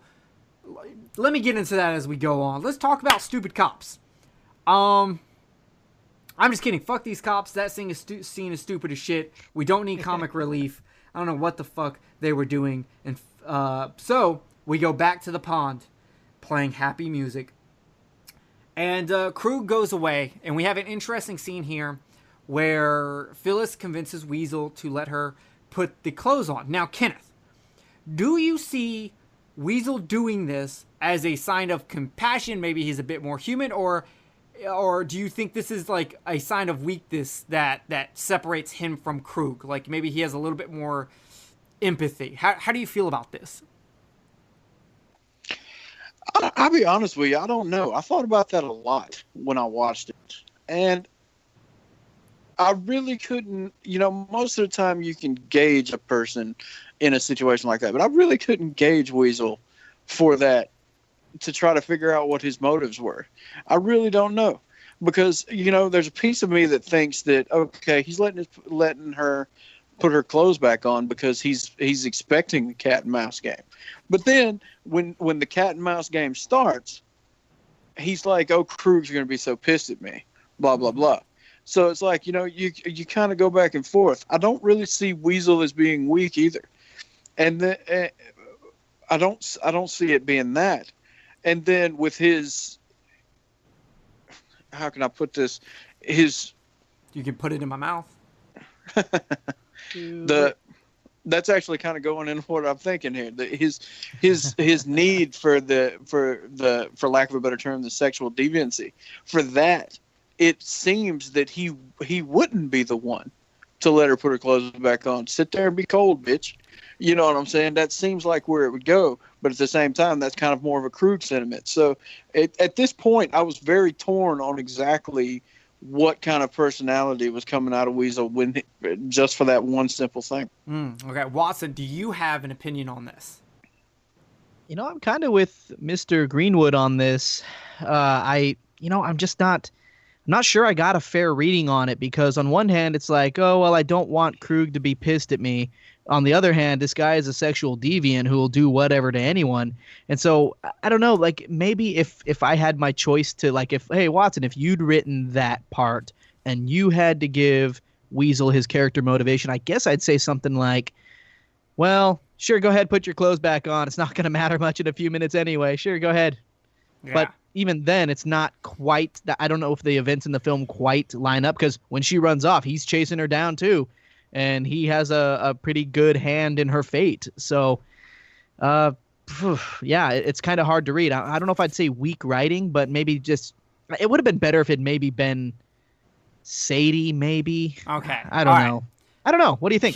What do you think, Jerry? Here's what I think. At first, I thought it was going back to the child molestation thing, and he just had no real interest in sexualizing them. He just has old. He just has an interesting interest of terrifying them. But there's something later on in the movie that kind of contradicts this. Kind of. Because I still feel like maybe not, because if he's into molesting children are not going to be able to suck your dick properly, so you still have to go elsewhere for sucking a dick. But he doesn't have any real interest in having sex with an adult. But even then, he talks about being able to come 5 or 6 times. For this lady, maybe he likes the idea of having sex with a mom, because it's just kind of, it's more terrifying and more fucked up if he is having sex with the mother of the girl that he just helped torture, rape, and kill. And he gets off on that.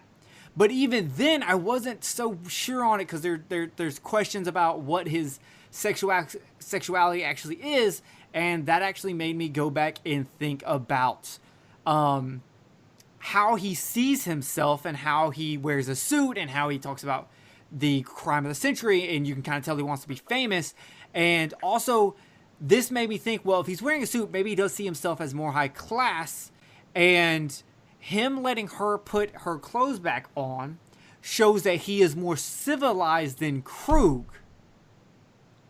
And that's where I'm at. I think the only reason he did it is because he sees himself as... He's kind of very much like Hannibal Lecter. He sees himself as high class, as very, very suave, and he let her put her clothes back on because he would do something like that, as to where Krug, who is much lower and doesn't have the same qualities as him, would not do that. And that's fantastic, Jerry. That's fantastic, because he is still, even while he sees himself this way as this higher class criminal individual, he's still simultaneously scared of what Krug would say to that. And it's like, I wish they'd explored that a little more. Maybe a resentment toward Krug, like, you shouldn't be the one. I'm not saying they had to challenge each other openly, but that's fantastic. I can subscribe to that, Jerry. I dig it. Yeah, because he knows he can't beat Krug physically. He would only be able to beat Krug with his brain, because that's what makes him better than Krug. But he's still very disillusioned about himself, and thinks of himself as a higher mental capacity than Krug, when that might not necessarily be true. We all know there's people who think they're really smart, and they talk like they think they're really smart, and you're like, motherfucker, you Googled that yesterday. Get out of here. And that could be what we're having with Weasel. I mean, look, his name is Weasel. $20 says he does not like that name. Oh, yeah, no doubt. Plus, how high class can you be when you're a pedophile? Yeah, well, maybe he sees himself as having a refined taste. There are these select people out there. Refined taste. He's like wine selecting. He's like, I only like some people like the older wines over 18. I prefer the younger wines. I prefer a love that is so innocent and untampered with, and that you get. And maybe he was molested as a child. A lot of people who were molested as a child turn into child molesters. That is something that we do see a lot. There's so much backstory here that we don't know, and we have to make assumptions about, but that's one of the things I like about it.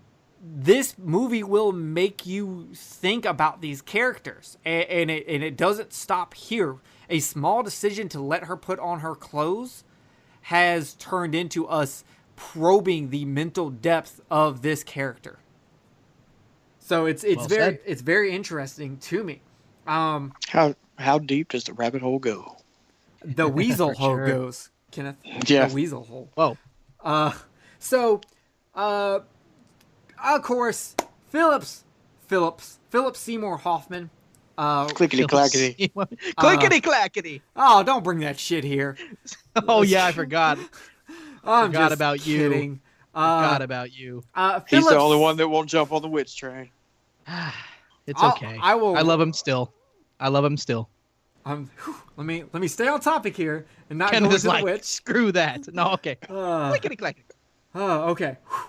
Phyllis runs away while Kruger's away, and Weasel has to go chase her down with Sadie and leaves Junior in charge of Mary. Perfect. And now we get to see Mary as she tries to play to Junior's sympathies, because she can tell Junior does not want to be involved in any of this. In fact, Mary even puts her damn clothes back on without even asking. She just does it. Yeah, I noticed that too when Weasel allowed Phyllis to put her clothes back on. Mary's just like, yeah, I'll bite. I'll try. I was like, oh, okay. But, yeah, but then again, she doesn't even do it until after. It was after. Yep. Yeah. Phyllis runs away, and she's just left there with Mary. Was it after Phyllis ran away? It was, huh? Yeah. Yes, because Phyllis tells her, "Hey, I'm gonna fucking run away. When I do, you need to get out of here." And that's what she does. She once again, like Kenneth says, plays the hero mother type to Mary. Yeah. So Mary gets her clothes back on, and she's talking and trying to play to his sympathy. She gives him a new name of Willow, and here we get one of the funnest set of lines in this movie. And she goes, "Do you have a girlfriend?" And he goes, "Oh yeah, lots of girlfriends just waiting to get me." And she goes, "I don't think you do." And he goes, "Well, you're right." And that is so well done. And you can actually tell because the guy who actually plays Junior actually has a background in comedy and would later go on to write in television. Yeah. Neat. So yeah, the whole Willow thing isn't working. He doesn't need friends. He needs a fix. Now that is something Mary can play to, because she tells him, "My dad's a doctor and he can get you methadone." And even as scared as Junior is of Krug, he needs his fix. Kenneth, you got something to say about this? Oh yeah, sorry. Yeah, the only thing I guess the only reason why, I mean, other than for sake of the movie, that this didn't happen is because of Mary being, the kind of, the sweet girl that she is. But, it's one of those things where I was just like, how come she just didn't kick him in the balls and run? Her house is literally across the street, and the only thing that's standing in between her and her house after she kicks him in the balls is the possibility of running into Krug. But at that point, I would imagine that she would know that area so well that she probably could avoid Krug to a point. So it's like that was probably one of my biggest dislikes in this movie was that scene right there. Okay. I mean, she's spending all this time, giving him the Willow name and all that. You know what I'm saying? But I get what you're saying, but her kicking him in the balls would not work for her character because her character's set up as the love child. So it is more expected of her to give like a love speech, to try to use the nice words and kindness to convince him. And she learns that doesn't work, which is another sign of the death of the flower child. And she has to people now smile on your brother. Yeah, with that statement, does that kind of help you maybe that's the reason, less dislike? Yeah, but that's the reason I made the point when I said it, that it goes against her character because she's supposed to be the sweet one, but yeah, it still kind of sucks. But you think in a moment like this that you have to go to the extremes, you have to step up and you have to do that. And because she didn't do that, because she wasn't as strong as, like, say, Phyllis, you didn't like that. She didn't step up to be what she could have in that scene to survive. She didn't have that survival instinct. Exactly. That's the reason why Shane was my favorite character in The Walking Dead. And you probably won't get that, but I know Watson will. I don't, because that show sucks. See, Kenneth, we're Silent Hill bikers. We're men of the world. We drink hard alcohol and ride our motorcycles off into the sunset. Like, poor Mary, she'll never know what our lives are like. So, But I mean, she's so sweet and innocent, and I get that, Yeah. But at the same time, I mean, it's like Yeah. if it were me in that situation, even when I was a teenager, if it were me in that situation, my house was right there. I'm sorry, I would have went to a little bit more of an extreme lengths to get to my house. Well, you know what's funny about this part about the house being right there is like, she's just like, oh, my dad can get methadone, or he can get you your fix. And, Junior's like, well, shoot, if only your house were near here. Right. Yeah. Yeah. I mean, if only. Yeah, and it's like that whole setup, and then she tells him, that her house is over there. Yeah. Yeah, right. And I mean, so that whole setup right there was just kind of like, I don't know, I just didn't dig it, but whatever. Yeah. Fair enough. Yeah, I feel that. We have another stupid scene with the cops playing checkers, and this one at least has some kind of importance because they learned that the car they saw earlier Jeez. is the car that the escaped criminals are in. Anyway, we go back. Sadie catches Phyllis, but Sadie took a rock to the head, and the chase continues. Phyllis arrives at this graveyard, and we get our first kind of jump scare. Yes. Yes, as Krug shows up with a machete and stops her right where she can see the road. But Jerry, did you feel like she blew the hell out of that lead? Wow, man, she was across the river. It's like, I don't know, man. I was like, shoot, is this like, and my team is the Seahawks, so I'm not hating, but I'm just like, Seahawks did that in the Super Bowl one time. Just like, I don't know. But yeah, I know she blew that lead. And I was like, how did she get back across? Yeah, that's my issue here is I don't understand the layout here, and I try to just go, weird. Maybe she doesn't understand the layout either, but like the layout she made it back, she made it over the river, then she comes back to the other side or runs into Krug when he was heading to the road. Yeah, it was weird. I didn't get a good sense of that either, but that graveyard in the woods, how cool would that be to be, not in their situation, but if you're chilling, like you like Kenneth, like Kenneth and me are like, and Jerry, because you're on the back of my motorcycle, or Kenneth, whoever you choose that day, we're riding our motorcycles through the woods. It's like, bow, and then all of a sudden, whoa, graveyard in the woods, and Kenneth like, Silent Hill, buddy, let's stop. And then there's a graveyard in the woods. See, guys, and all three of us get off. We have the a crazy picnic. thing about that is where I grew up when I was a kid. You actually could walk back in the woods, and there was like 4 graves back there, like full stones, like slabs laid on the ground. Like you had the headstones that stick up, and then like the full mausoleum slabs on the ground, man, that had the writing and whatever. It was crazy, but it was back there. And then when I was like in my late teens, this family came and asked us if there were graves back there. And I guess they had them exhumed or something. But when I was growing up, you could go walk in the woods and go hang out at graves in the woods. Man, Kenneth, how old are you? I will be 34 this year. All right. Okay, we're 2 years apart. Jerry, how old are you? I am 28.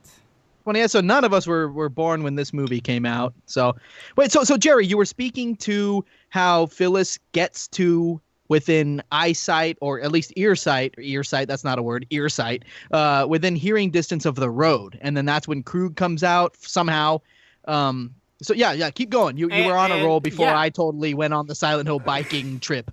Yeah. Hey, that's fine, because everyone now knows. I've had so much whiskey.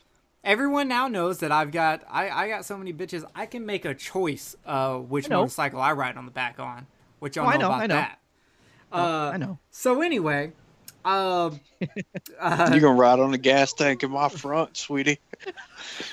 Well, Satan is my motor. So nice.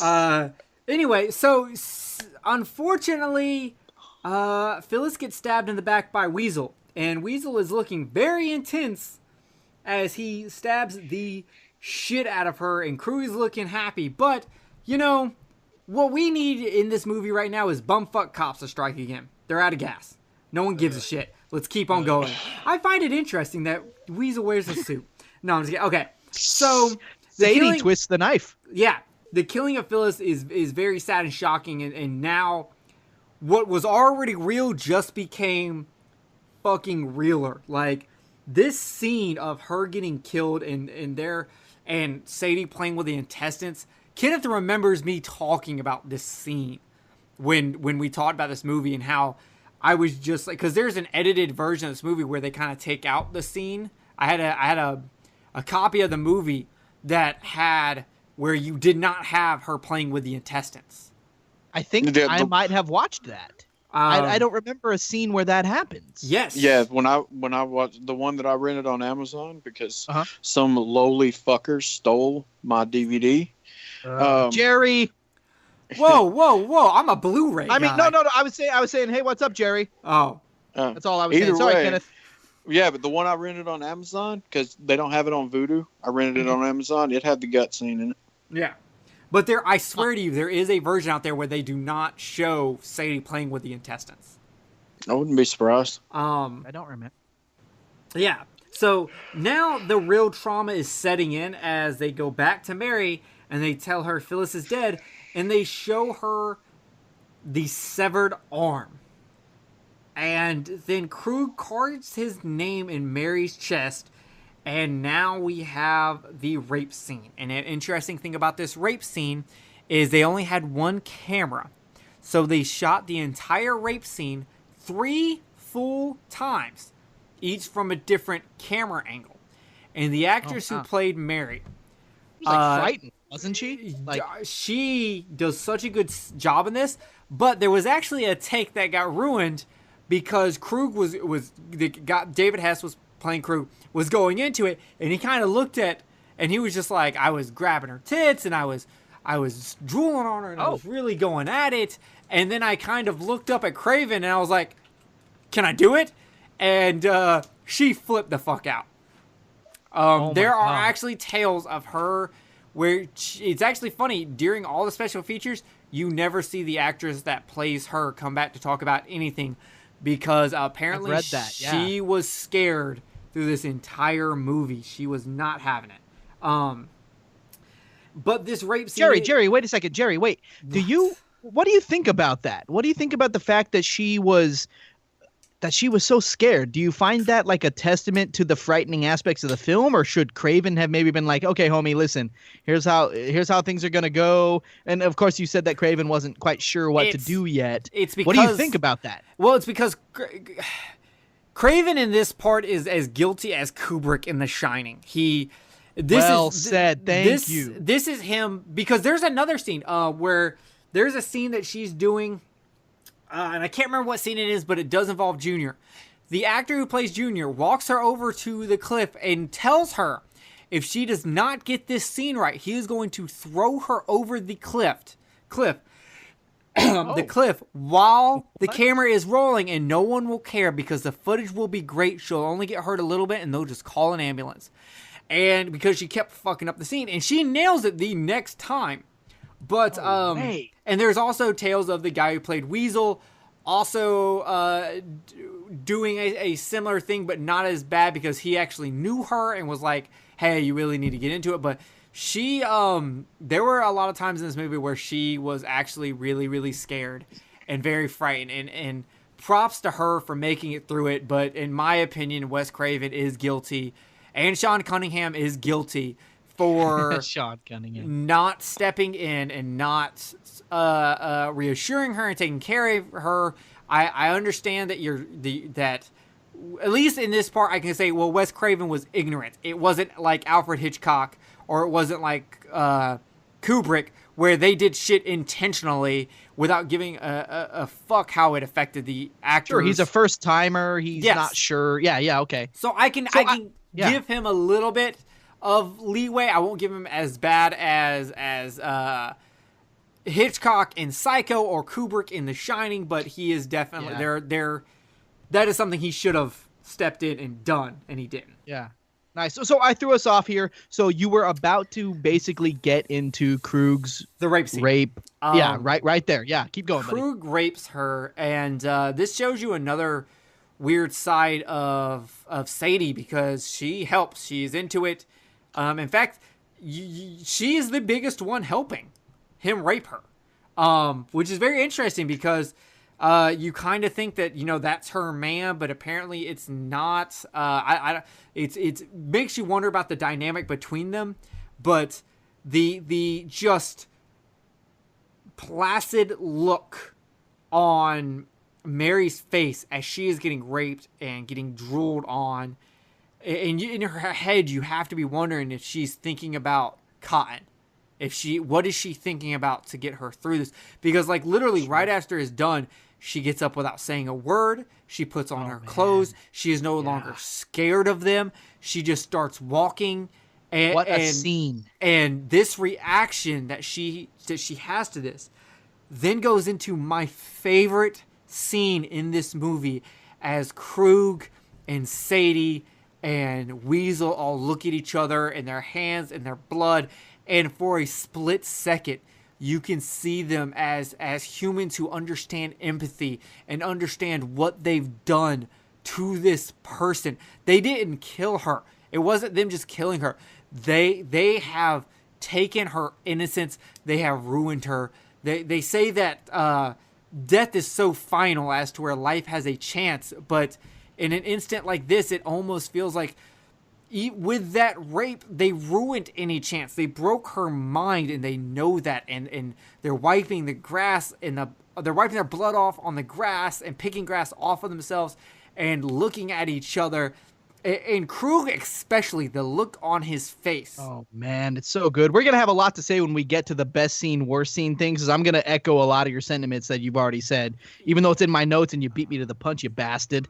Well, I mean, I wrote into your show about this scene, so... You did. You rock, man. You should have seen that one coming. I did. You wrote about it. So... Yep. Gosh, so well said. But Krug, in a split second, goes... just kicks out of it. And he does this again later on in my second favorite scene in the movie. He kicks out of it, and they all follow her down as she walks into the water, almost like as if she's going in the water to baptize herself in this pond that's always been behind her house. She's going to go back to the olden days and baptize herself so that she can be born again like nothing of this happens. And there's this music playing, and then Krug shoots her. The music stops, and all you have to hold you is the sound of nature. Jerry, that was in my notes, and you captured it so perfectly, my friend. Holy crap. My man, that's a mic drop moment right there. Anyway, that's Kill the Cast, everybody, episode. So, with that being said, let's go into y'all's feelings. Watson, I'll let you go on this one. What are your feelings with this entire scene? Oh, my gosh. Well, again, just like I've said earlier about a different scene, I will be talking about this in the format. Everybody, for you listeners, Jerry was kind enough to help me out with the structure of their show, of Kill the Cast, and was like, hey, here's kind of how we try to structure, sort of our reviews here. And there's a point in it that's best and worst scene. Well, you've hit my favorite scene of the film.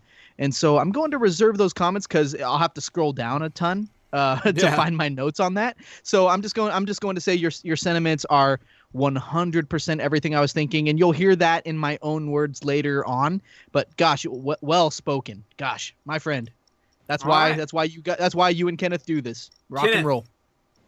What do you got to add to this? I think that at that point, after the rape was over, and for Mary partially in the middle of it, I think at that point, even though you can see the looks, how disgusted that all three of them are with themselves for what they had done, they had all accepted their fate. All three of them had accepted what they're about to do and what they had done. Mary has accepted what had been done to her, and she knows what is about to happen. She knows at this point that they're not going to let her go. They've already put her through the worst physical while she's alive by taking her innocence away from her, that she knows in the back of her head or in the front of her head, she knows that the next step is she's going to die. Her friend's already dead. She's about to. So and that goes back into what I was saying earlier about her knowing the place. This is a place that she knows that's beautiful, and she's going to stroll into it, and she knows that it's coming, and she wants to be someplace where she, sees as being beautiful, and that's it. And the same thing with them. They know that what they're about to do, they know that they need to do it. They probably feel a little bit bad about it, but it's not going to change the fact that they're going to save themselves. So they accepted the fate of what they got to do. And to me, that's the reason why it's not all, hustle and bustle like it was with Phyllis's death. It's straightforward and to the point because they know what they got to do and nothing's going to change it. Yeah, man. I gotta say, listening to you, I've always heard myself talk about this scene, so I'm used to it. Listening to you add to it just like made me realize how haunting everyone accepting their fate is in this scene. It's, man, I'm kind of depressed. Fucking cops, I swear. They're back. Chicken lady time. The chicken lady time. I fucking hate this scene. I hate this fucking him listening to the ground and knowing there's a truck and chicken coming. What? And her, like, I just hate this scene. So fuck this scene. Does anyone have anything to say about this scene? This is the worst scene to go to after the moment we just had. Like, what the I understand that that this is a very first time thing for Wes Craven, writing this story and making this movie, but Jesus fucking Christ, man, you don't go from a fucking devastating rape scene and ending of a precious life to cops falling off of a fucking truck because it's too many chickens. Yeah. Like I told you before, when it comes to the cops, I think the cops shouldn't have been there, but I think the point of the cops was to make you feel a little less fucked up when the movie was over. Because, you know me, there's been a few movies that I've talked about with you, Jerry, that make me just feel, when the credits are rolling, I'm literally fucking speechless. And I think the point of the cops is to make you feel a little less of that. But unfortunately, I think that takes away from the movie. Yeah, it does not fucking work. But what does work is the crew is back to making jokes. They're cleaning themselves off. They're putting on new clothes. And as they wash the blood off of themselves into this pond, we will never get another shot of the pond representing tranquility for us now knowing what has happened in these waters. Well said. The slow panning camera shot with the odd, slow, eerie, sad music ends our Act 2. And we go into, if Act 2 is Alien, Act 3 is Aliens. We go into the finale. Nice. They show back up. They show up to the house. The Krug and company shows up to the house, and to get help, and they end up staying there. They cut the cord to the cops, which I need to go back and watch this movie and pay attention to the phone throughout here, because I swear there's times when the phone doesn't work and does work, and I'm not 100%. That's what he was saying. Yeah, that's what he was saying, Jerry. At first, the phone wasn't working. I think then it was, and I mean, I'm guessing Krug and company weren't really trying to take that chance. And I do love Krug's line when they do find out which house this is and whose house it is. I wonder what the odds are in that, says Krug. Yeah, and it's kind of funny how trusting Doc and his wife are. Oh, letting right. people in, because I don't feel like people would do this at all anymore. I can see people doing it in the 70s. I said that same thing to my girl. I was like, because like sometimes this little kid that lives in the apartment like across from us will knock on my door, and I once opened a door to a gun in my face from a cop who like got the apartment wrong like years back when I was like 19. So now since then, like I don't really like to open doors that much anymore. I order a pizza. Well, not these days because I can't mess with carbs that much. But like I order pizza and I know, okay, pizza's here, and all of a sudden I'm like, Lil Watt, get the door. You make your Lil Watt. Hey, you know what? If the gun happens on him, I got time to bust my knife out and just or my that Glock, or not Glock, that Smith and Wesson I got to pick up and just bust gangsters out. I don't know. Anyways, I don't know how we got on that, because this second glass of whiskey, gentlemen, was a lot stronger than the first. But so, yeah, I mean the odds are, yeah, Krug's like, oh, yes. I don't know what the odds are in that. So then, Jerry, where does it go from here? It goes to the dinner scene, right? Yes, we now have the low end invading the high end. These criminals are now in a house that was once a place of moral value, and we have this dinner scene where the Krug and company are having a hard time maintaining themselves. And the withdrawals are kicking in for Junior. Oh gosh, that spaghetti looked good though. Didn't it though? Like I can't eat carbs that much, so I got to be careful. Are But you a that health black. nut? Okay, no, I'm not a health nut. I'm just like I'm an unhealth nut, so I have to be a healthish. I'm drinking like 2 glasses of straight whiskey. Like I'm not a health nut. My heart is like, don't do this to yourself, and I'm like, shut up. But that black background during the dinner, that kind of threw me for a loop. It wasn't the room itself. For whatever reason, they removed the background. I'm not sure what the stylistic what the stylistic directional decision was there. What do you guys think about that? Because we're seeing this dinner scene, and we know the people who've just lost their daughter and her friend in the worst of ways are now sitting here with the people who did it. No one knows yet.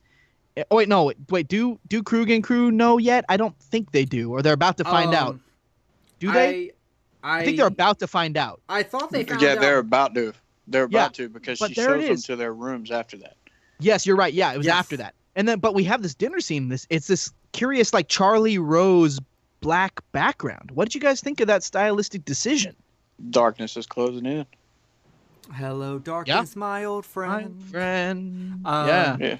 That's what I thought about it when I saw it. It reminded me of 2 different things. It reminded me of that. You know what I'm saying? It made me think about the fact that darkness is closing in. They're bringing the darkness with them. And then the other thing reminded me of is like when you watch a play and you see a play, man, the majority of the time the spotlight would be on the dinner table and you can't see nothing but black behind them. I had that same thought, Kenneth. I didn't even... Not the darkness part, but... I didn't even realize it until I was watching it today with the commentary. And Krug, Weasel, and Junior were actually talking about it and how they really liked it, how it made the scene. Like, because there's nothing for you to look at in the background. You are focused only on the characters, their expressions, their body language, how they're talking, how they're eating. They even show you specifically the plates to show you how they're eating, and they actually set up how Weasel actually eats a little bit more respectful than like Krug does. He does? Yeah. This confirms everything you were saying about Weasel before. That's fantastic. Yeah, it's really small, and technically it's really hard to tell because I had a hard time telling when they were going to which plates, but if you watch the hands, you can kind of tell because Weasel's hands look completely different than like Krug's hands, obviously. And it's just very interesting, but I really had only noticed, I didn't notice the background being black. I had only noticed that I was looking at everyone's body language and facial expressions and whose plates was who and how they're eating. And I didn't notice the black background. And I think that's wonderful because it did its job. It made me focus in on something else. And like I said, that's exactly like the way they would do it in a play. Is they would want you to focus on everything, so they'd put the spotlight on the dinner table and black out everything else. Yeah. I'm like sitting here nodding my head, Kenneth. Like I'm just like, but you guys can't see, but I'm just like, yes. Yeah. So, Junior is having withdrawals because Krug, for whatever reason, will not give him any dope, and he really just should have, because if he would have just gave him some dope, everything would have been great. But no, he doesn't realize that heroin would have solved all of his problems. Like it does for all of us. Yes. Oh yeah. Because when I'm talking fine china, I ain't talking about the wrestler. You know what I'm saying? Oh God. So, have y'all ever looked at her porn, by the way? No. Oh, I don't want to see that. Dude, she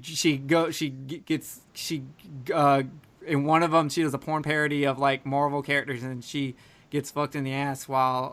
Well, you're not joking. There's really a no. Dude. As She-Hulk, she is dressed as She-Hulk, and she has anal sex. It's, as you can tell, she's not used to anal sex. The scene is not good. I'll skip that one. I thought it was great. I think you need to watch it. I think everyone needs to watch this piece of cinema. God. So anyway, Estelle comes in there and to help him, and she sees the peace sign, and she then goes into one of the rooms where the suitcase is, and she sees all this clothing that's fucked up, and I want to say it looks like they try to almost make it look like it's the clothing of like one of the girls, but it obviously not, because both the girls had their clothes on when they died. I didn't get that. Yeah. Yeah. Did it not kind of look like the clothes they were wearing? Like the pants looked like the kind that the girls were wearing, but it obviously can't be. And even in one of the commentary tracks, they go, "Oh yeah," and then she discovers her daughter's clothes, and I'm like, "Well, it can't be her clothes. She's wearing her clothes as she's dying in the fucking river." But whatever. And we have a fine use of the "Road Leads to Nowhere" song here. It's so fitting as they go down and discover their dead child. Their child dying, because she's dying right then. She dies in their arms. And that scene's heartbreaking. I don't know if y'all have anything to add to it, but it's just heartbreaking. Kenneth, you got anything to add to that? I do not. I agree with you. Okay, Watson, you on the same page? Oh, homie, I'm right there with you. All right. So, The Dentist was a movie that came out in the 90s, and it took its inspiration from this movie. Because we have Weasel dreaming about the parents putting a chisel to his teeth, and he wakes up out of it right when the hammer hits. And he walks around the house and ends up running into Estelle as the doc is downstairs looking for a gun. And as Weasel tries to take Estelle to the couch, but Mary's body is there, she actually convinces us to go outside, and things start getting a little hot and heavy as Doc pulls his best Kevin from Home Alone thing and starts setting up traps. They don't even have time to process the death of their child because they have revenge right in front of them, and they have to do this. I got a little something to add about the booby traps. I listened to in an interview. Do you know that was what gave Wes Craven the idea to do the booby trap scene at the end of Nightmare? Oh, I figured that had to be the case. Yeah, sure. It was directly related. I was gonna go with the joke of the doc's mouth isn't open enough to be setting these kind of traps, but I figured I've shit on Heather. Oh, that's enough. funny. That is funny. I've shit on Heather enough, so I went with the Home Alone joke. So he's setting up all these traps, and the whole thing. The biggest thing I get out of these scenes is just not. They don't even get time to go into shock. They don't get time to process the death. They don't get time to mourn the death. Revenge is at hand, and they're taking it right there. Both of you have children. I have a cat. But if I saw if I ran into the person who killed my cat, I would go directly into revenge mode, and I'm assuming you two would be in hell. I'd even be with Kenneth because I'm the godfather of his child, I'd be rolling with him because fuck that shit. That's my godchild, and it ruins my birthday for the rest of my life. Because me and Jade are born on the same day. Me and Jade are born on the same day. We have the same. Oh, see, birthday. I knew you were, Godfather, but I didn't know that. Yeah, that it was the same birthday. That's fantastic. Yes. I thought it was pretty awesome. Kenneth loves me so much, he made sure to impregnate someone so that it would line up on my birthday because he has that much thought. Kenneth is a good friend. He's a good friend. Yeah. So that's my godchild, and I'd be rolling with him. And even though Watson, you let your son open the doors for you. But I always have a gun. Well, I will always have a gun trained on his back. Gun. I'll be like drop down when I say the word, and then he'll just crumble like a doll, and then I just start blasting. Especially if it's that stupid kid from the apartment across the way.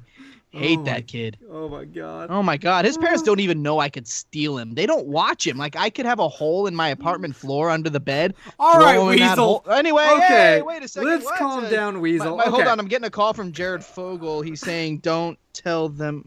Oh. don't tell them about the hole in the floor. Yeah. Oh my god. So I can't even express in words the atrocities that I would commit had somebody done this to my child. I would go on the fucking guy who does revenge on Odaisu and Old Boy. I would go further than that. That's what I'm saying. I would fuck I can't someone's even life express up. I would make the Revenge and I Spit on Your Grave look like a fucking Child's Play movie.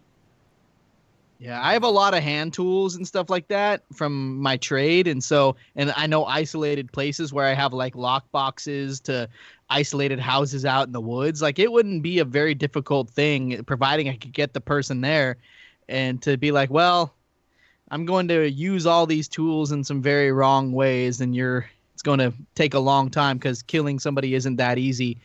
But, the humanist side of me says, oh, no, let the law have them. But then the actual part of me says, I got this. Fuck that. I'm going straight up lesbian, and someone is getting scissored with a power saw. Nice. Fuck that noise. Oh Anyway, my God. Weasel is convinced to be tied up. Oh my God. Because okay. his ego is just so rubbed the right way. And I gotta say, in this scene, do y'all think it's her playing to his ego and he actually is falling for that because it makes him sound like, oh yeah, your husband's not man enough, but I am. I don't know. Yeah, totally. Oh, God. It was completely straightforward. But at the same time, I mean, you think about this and you think about the time period. Any of us would have enough common sense to not, you ain't fucking tying me up. But back then, oh yeah, I could totally see this happening. Oh yeah, and then the zipper gets caught, and that just made me cringe because, oh my God, nothing hurts as bad. I mean, things hurt as bad as that, but like when you get some skin from down there caught in a zipper, I'm cringing thinking about it. And she's like, oh, do I just yank it down? No, bitch, no, you don't. Anyway, how'd you get the beans above the Frank? Yeah. Oh my God. So we go to a cut scene where Doc is taking the gun from Krug, and Krug actually wakes up, but he falls back asleep. Which I was just like, I don't even think you need Krug to wake up at this. You could have just, that scene could have been just him grabbing the gun. But whatever. Anyway, we go back to Estelle giving apparently the best blowjob he has ever had because he was going to come faster than Krug in the rape scene. It was like, he's like, I can come 6 or 8 times. And I'm like, oh, great. What? So that's what, 10 minutes? Yeah.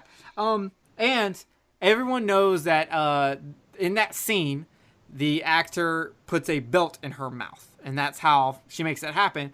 What you might not know is that was the actor who plays Weasel's idea to do that. So, because he was like, it'll look fake if she's just shaking her head with nothing in her mouth, so I'll put my belt through my pants and she can bite onto that. And she actually bites the belt off and rips and actually destroys the belt and spits that into the water. And his only complaint there is he wished there would have been a scene of actually seeing something like hit in the water. Oh, man. Yeah. So, wow. Yeah, so dick biting, and there's, and Kenneth, isn't it weird that the dick biting scene in Cannibal disturbs the shit out of me and this one doesn't? No, it's not weird at all because you actually see the dick getting bit off literally in Cannibal. That's you true. do? I've never seen that movie. Wow. Not many people have. Not many people have, and we will be covering it at some point. But the problem is I can't find a torrent or a download of it anywhere. Kenneth actually has the DVD, but the DVD goes for like fucking $200. So when I visit over the summer, because he lives in the same city as my dad, he's gonna bring it over, and I'm going to make a copy of it. And then once I get that copy of it, we're going to cover an episode on it because we agreed, even though I said I would never watch this movie again in my life because it so deeply disturbs me that it would make for a great episode. So I'm going to watch it again. And heck yeah. I'm not looking forward to it. But when I get a copy of it, I will send it to you. Do not watch it near your child. Don't watch it around anyone, honestly. Anyway, okay. I mean, it's one of it's extreme. Yeah, and it is actually based on true events. Yeah, and it's not like shock extreme like a Serbian film. I mean, it's literally it'll get to you. Yeah. Oh man. Unless you're my fiance, because she doesn't see why I'm so bothered by the movie. Well, I'm not your fiance, but it's not for a lack of trying. So I'll say you could be. You play your cards right. We'll see what happens. Ooh, it's legal here in Washington. I got my wife, my bitch, and my girl. That's so you can line up and do it. She can be the wife. You can Kenneth can be my bitch, and you can be my girl, or y'all can switch up. However y'all want to do it. It will make you. I guess damn that shit. If it you depends leave me on for Watson, I get Reese. No. Not, well, Alex, that's not that bad of a trade. Well, Wait. I mean, like Kenneth had you first. I can't just walk in here and You know, Baby, you I believe can in a walk in pecking. wherever you want. I'm wide open. I am like yeah. a Creed song with but the goatsy version. So instead of arms wide Oh. open, you get what I'm saying. I If you know. don't know what goatsy is, go ahead and Google that. You're welcome. Oh, I remember. So anyway, come on, Krug. You see the shit on the floor as you fall down and slip in it, and you still stand up and step right in it. Yeah.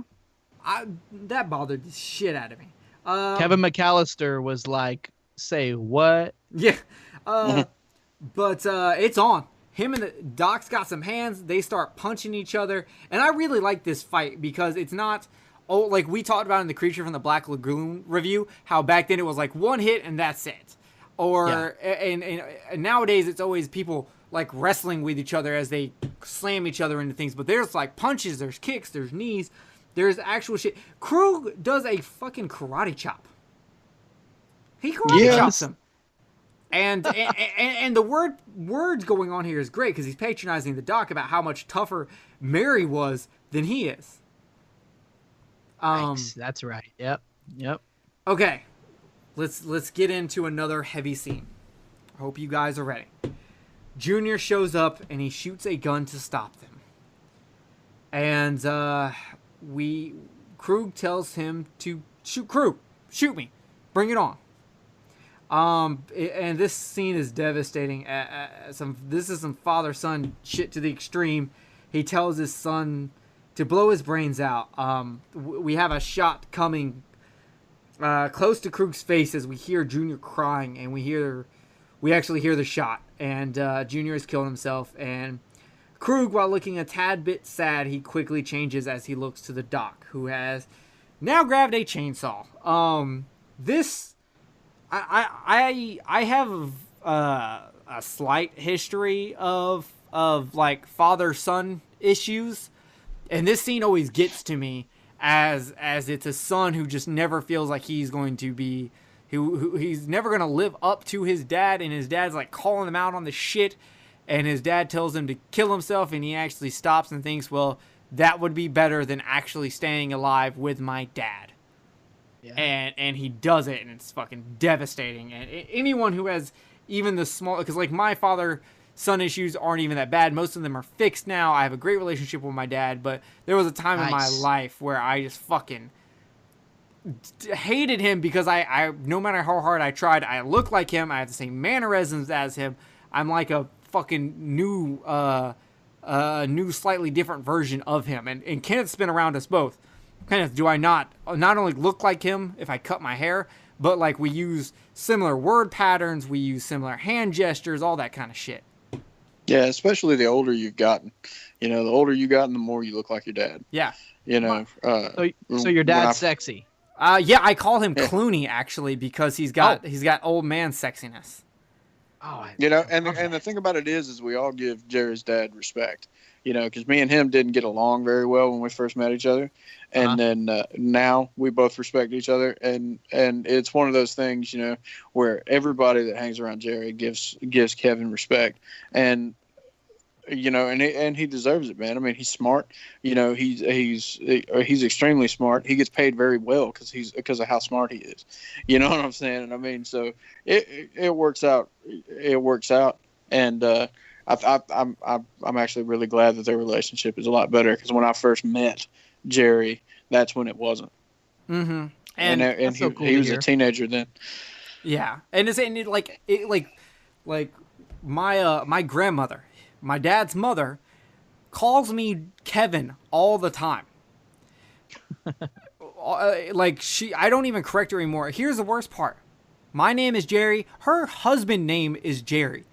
I'm named after my grandfather, and she still can't get my fucking name right. Oh my god! And it's funny because she Reese and I will go down there to visit, and she'll call me Kevin, and she doesn't even notice it anymore. It's just I just look like him so much that it's just. I think she just uses this as a time to get to have time with her son again, without her son actually being there or something. I don't know. But yeah, that scene's devastating. Do y'all have anything to add on to this scene of son suicide? Oh, well said. Not really. All right. I think it just added to the fucked up So, of this. Texas Chainsaw Massacre in the last house on the left. Yep. Do you know they originally, when they were doing all the chainsaw shit, they had the doc actually like coming. The doc was the one like coming at him more, and the camera was more on him. And the guy David Hess was like, no, that's a fucking chainsaw. Let me lead this scene because it'll work out the same. It'll look just as good, and I'll be a lot more safer." Oh, wow. And Wes Craven was like, "Oh yeah, I guess that's a good idea." So Krug hides after he flees out of the living room, and he finds out that the shotgun is unloaded, and so he tries to get out the front door, and he's electrocuted at the front door, but he still lives, and this is where Sadie shows up. My favorite booby trap. Yeah, it was really good. Sadie runs out and gets caught by the mother, and they have the classic kind of roll around in the grass and the leaves thing, and you go between them rolling around and fighting and Krug and the doc fighting each other. A lot of quick cuts, and I really like these quick cuts because our cuts used to be peaceful and tranquility and happiness to evil and devastation and terrible things. And now our cuts are women fighting and men fighting. There is no peace. There is no tranquility left. They cannot make those kind of cuts anymore. You are fully invested. And you have the end coming. Sadie runs directly into a pool. I thought that was awesome. And if you think that pool looks gross, it's because it really did look gross. That pool was absolutely disgusting. The chick who played Sadie was not happy about having to be in it, but she did do it. And Sadie gets her okay, so throat cut she by her did mom. know the pool was there, because that scene where she's running and she just runs right into that pool. It looks like she doesn't know that it's there. And no, Yeah, she right? doesn't. No. The actress in real life knew the pool was gross, not the character. No. That's but it looked so good that it looked like that the actress didn't know it was there when she was running. Yes. So so apparently they were having problems figuring out how they were going to do the mother versus Sadie fight, and so they decided. Because, obviously Sadie would win this fight. She's got a knife. She's much more of a badass. She's going to handle this. So what they decided to do was have Sadie run and get tackled and drop the knife. And then she would, when she got back up, because she would be able to take on, the mother, she would just continue running, and she would run into the pool because it is darker at night, and she doesn't see the pool because of how gross it is. It's kind of dark and green instead of like a bright blue. So she does run into it because she doesn't know it's there. And that way she would be left completely open, kind of like the chick in the Prowler who gets the boot to the fucking face when she tries to come out of the pool. Yeah. The mother cuts her throat with the knife that Sadie had dropped. Right. But I just got to give credit to the actress, man. I mean, that looked so good. that was a perfect shot. Yes. And we have the father killing Krug with the chainsaw, and the cops showing up, and in probably the only scene with the cops that's actually worth a damn, them being shocked at what's happened, the deputy taking the chainsaw away, like there's nothing. It's there. That's it. It's all happened, and the cops could do nothing to stop it, to save it, and now they just have to accept that it has happened. And then the credits roll, and we get that stupid fucking Benny Hill theme song again. Yeah. I was just like, can I get I want to recut this movie so I can just stop it right before the credits start, so I don't have to hear this fucking song. Just right when the lingering shot of the doc and the wife, leave it there. So Yeah. How do y'all feel about like the finale of the cops coming in and seeing what's happened? Watson, where are you at? Oh man, it makes perfect sense because, and I probably have this in my notes later on, for when we break down with this, with the format of the movie. But everything, it just goes to show about the ineptitude of authority and of these people who are supposed to protect and serve, and like they only come when everything is done. And it's like, oh, hey, we're here now, and it kind of plays into that whole helplessness that everybody's been feeling all along. Who knows what role the cops would have played if they gotten there? That's why the remake didn't even include them. And I think they were right to really take that whole thing out. But yeah, I mean, just the way cops get there, it's done. He's taken the chainsaw to Crew, gets over, and it's like, okay, and now our role begins. We're the heroes here. Hand me that chainsaw. Thanks. End. Yeah. You know what I'm saying? It is kind of an abrupt ending. Yeah. I kind of agree with Watson on that. I mean, it really, like, one of the things that you learn in firearms training is that, for self-defense, is that, the average time for a policeman or the cops to get to your house in a situation like this is about 4 minutes after they're called, depending on where you live and yada, yada, yada. So the question is how much can happen in 4 minutes? Because in a situation like this, like in this movie, there's a lot of stuff that can happen in 4 minutes. Mm-hmm. And that's one of the things that they teach you. You've got about 4 to 5 minutes before the cops get there. And, more than likely, everything's going to pop off within that first minute. And so, that for them to get there after it was all said and done, I appreciated the fact that, they're I guess disgust at what had happened. But at the same time, they're empathetic to what's going on. Yeah, they really were. They would have shot him today, especially if the Collingwood's been black. Yes. Right. But bam, bam. Yeah, but walks up, politely takes it. Obviously because he don't want to. He's afraid the doc might be pissed and he don't want to get hacked up. But at the same time, he's being compassionate. He's like, okay, well, and I think it would have been a little cool, to see what had happened afterwards, how the cops would have done even a little bit further. But at the same time, I can totally get why they stopped it where it was, because it had more of an impact. Yep. Okay, so we've walked you through the entire movie. We're going to go over some categories now to just kind of get in anything we wanted to say that we didn't get to say. So, characters, acting, and development. The only thing I really have to add on there is the way they did development in this movie was instead of like developing the character, they do more of like character reveals, and you just kind of learned more and more and more about the characters, and the characters are all kind of the exact same in the beginning as they are for the end. For like the Crew, they don't really change. It's the victims that change, but you don't get to see the girls change because they die, and you don't get to see the parents change because, well, it ends with them fucking killing people. So, with that being said, Watson, characters, acting, development, how you feeling? Yeah. Okay. Well, I think that Craven did an amazing job fleshing out these characters so that they're more than cardboard cutout caricatures. Like, okay, I'm just going to walk through a few of the characters that I took notes on. So Phyllis, right? Mm-hmm. So here's this girl that we're led to believe from the Collingwood's point of view that she's a bit of that hoe over there.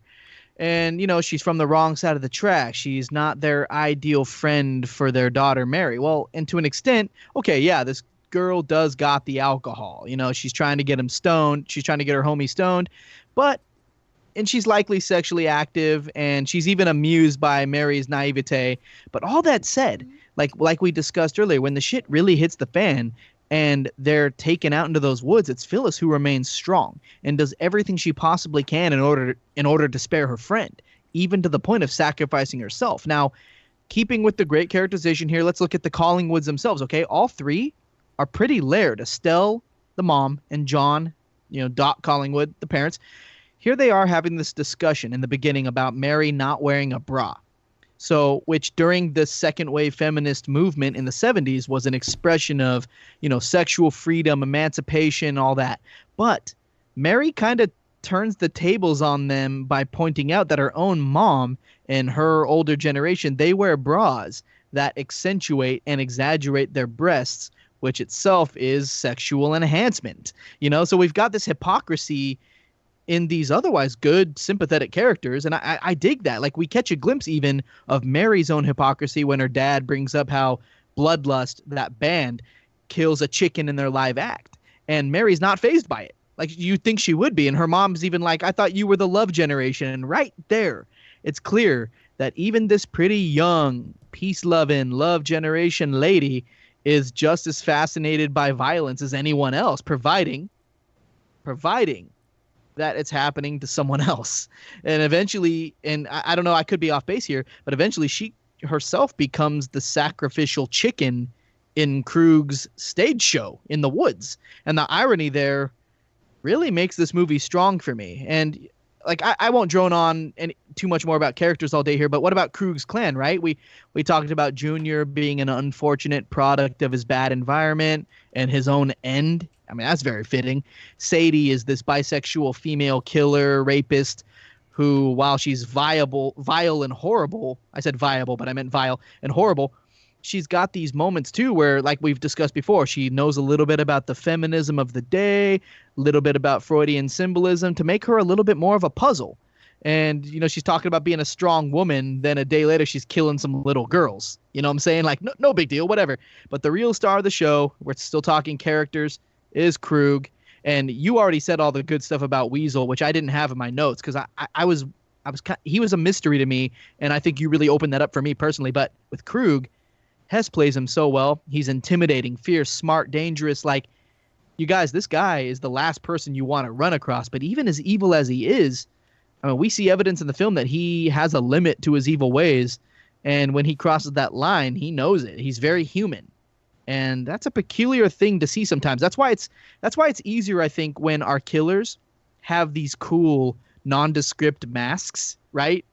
They have them on when they kill, so because we can divorce ourselves from their humanity, which both defines and undermines their evil ways. Like, Krug is just, I don't know, he's awesome in all the worst ways, and I don't know, I don't have much more to say about that. This category, good stuff. That's where I'm going with it. I really like your comparison to the stage show of the band and the chicken and her being the sacrificial chicken for.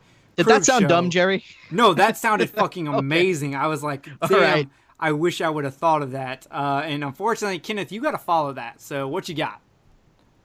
Well, I mean, I'm almost completely in agreement with him. I mean, Krug definitely steals the show, and you know, I think the guy that played him did a really, really good job at expressing that alpha male. You know, I'm a badass.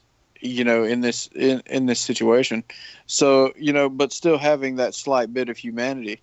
And, you know, pretty much everything else I agree with. I mean, I can't really, you know, it's kind of difficult to follow up something when you agree with just about everything that was being said. That's very true. So, for story, pacing, and atmosphere, Kenneth, we will let you go first. I thought the story was great. You know, like I said before, I think the cops could have been omitted, but the story itself, I mean, the pacing in the story went, I mean, it was for a movie that came out in this time period, because as we all know, a lot of times the movies that come out in this time period are slow burns, you know, and not to say that they're bad and not to say that they're boring, you know, but being a slow burn, it's still interesting, but that's kind of, this one was not. It was different for that time period. I mean, it was just kind of like, it was just like bam, bam, bam, bam, bam. You know, it was one thing after another, after another, after another. And the story just kept going right along. I mean, it was just like moving.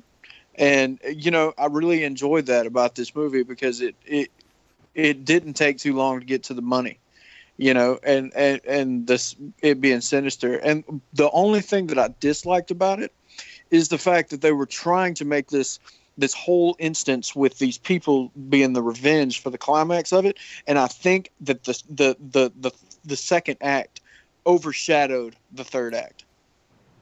I didn't even think of that. I think the power of the second act, it was hard to for me, the end of it didn't follow it up well. It didn't. You know, it was just kind of like, you know, you had your beginning, you got everybody being told everything and blah, blah, blah. And then you just got, boom, in your face, hardcore, pull at the guts, everything that you needed. And then the end of it, it just kind of went back down. It was like it went at peak and then came back down. And I didn't like that because normally when you watch a movie, it's supposed to be rise, rise, rise, rise, rise, rise, hit the climax, and then it's over. That's it. But this one didn't do that. And that was the thing that I didn't like about it. I can see that because I've always felt like the third act is showing the resolution of what happens when the anti-family affects this traditional family. And it doesn't. Well said, Jerry. It doesn't have Holy crap. Yeah, it doesn't have the resolution that you feel. But if you think about it, there's nothing that's going to happen after Act 2 that is going to be a good ending. I can't think of a single thing that can be done. But at the same time, you can't have it end at Act 2. You have to do something, but there's nothing you can do. So they just went with, okay, well, now that the anti-family like you're so invested in the anti-family, let's see what happens when they affect the rest of the traditional family. Right. And I think, and the thing about it is, you know, I understand the social commentary that's behind that and what they're trying to convey. But at the same time, I just don't think it was executed very well to have the impact that it should. Yeah, well, we know Wes Craven's not always the best at executing the idea properly. So, Watson, story, pacing, atmosphere, what you got? Yeah, gosh, man, you guys really blew my mind with that talk of the anti-family meeting the family. I got to collect my thoughts about that. I dig that, but no. So, okay, story, pacing, atmosphere. I think the story itself quite strong, but it isn't without its flaws. So I've been sitting here saying nothing but positive stuff about this movie because I like it a lot. But there are some contrivances here that hurt this film in a bad way for me, and each of these is put in to advance the plot, which is a shame because if handled a little better, they could have done just that, advance the plot without resorting to stupid story beats. But I'll talk about that in a little bit, but I think the pacing's fine. It's great. Pacing's awesome. Atmosphere, okay, that's a different story for me, and that's where I start to veer into a little more negative territory than you've heard me say thus far.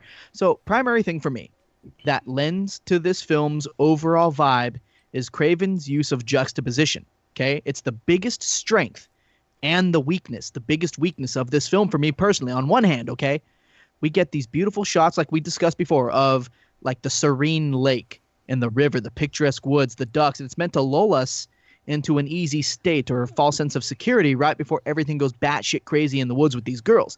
Great use of parallels and such. Love it. Once again, we got the girls freshly captured, being held in Krug's, flop house or whatever, or motel apartment. I wasn't sure what that was. I was glad you used the word flop house. And, so they're being held there, and then we get the flashes back to Mary's parents setting up the birthday party. They're having a blast together. These scenes work excellently to promote a great atmosphere, a great use of juxtaposition. Well done. But then, you guys, we have awful juxtaposition going on. The scene with the cops, particularly that chicken truck lady scene. We've already said we basically skipped over it because we weren't even trying to talk about it. So what?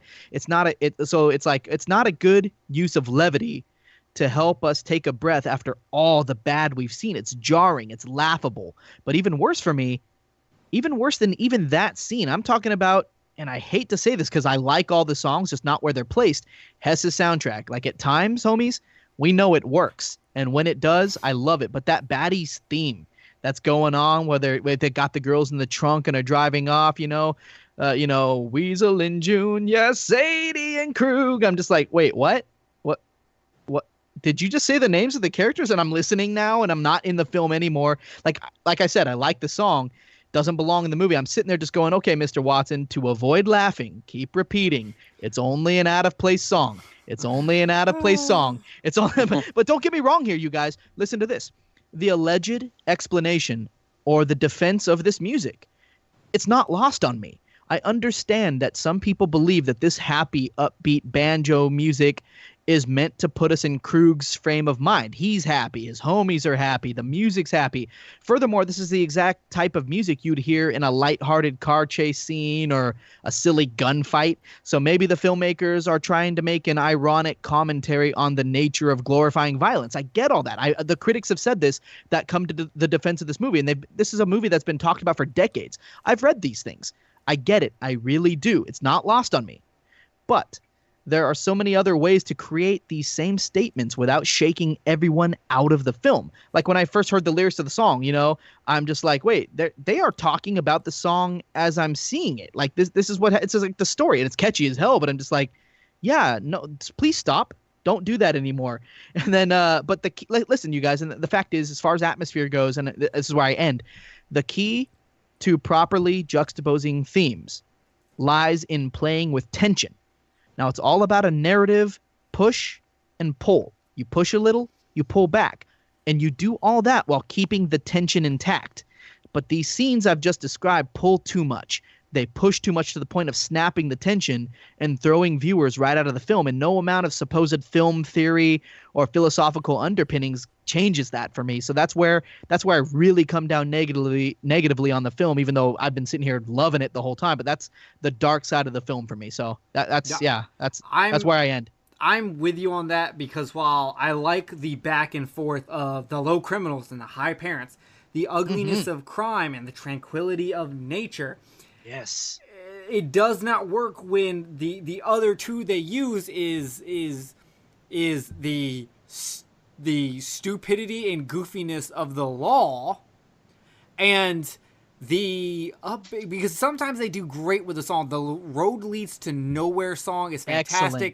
Excellent. The Waiting on the Rain song is fantastic. But then the Benny Hill, Sadie and Krug song is just so jarring, and it takes you out of the movie. It's something that, like, should not, if it was going to play, it should have been the second song that plays during the credits.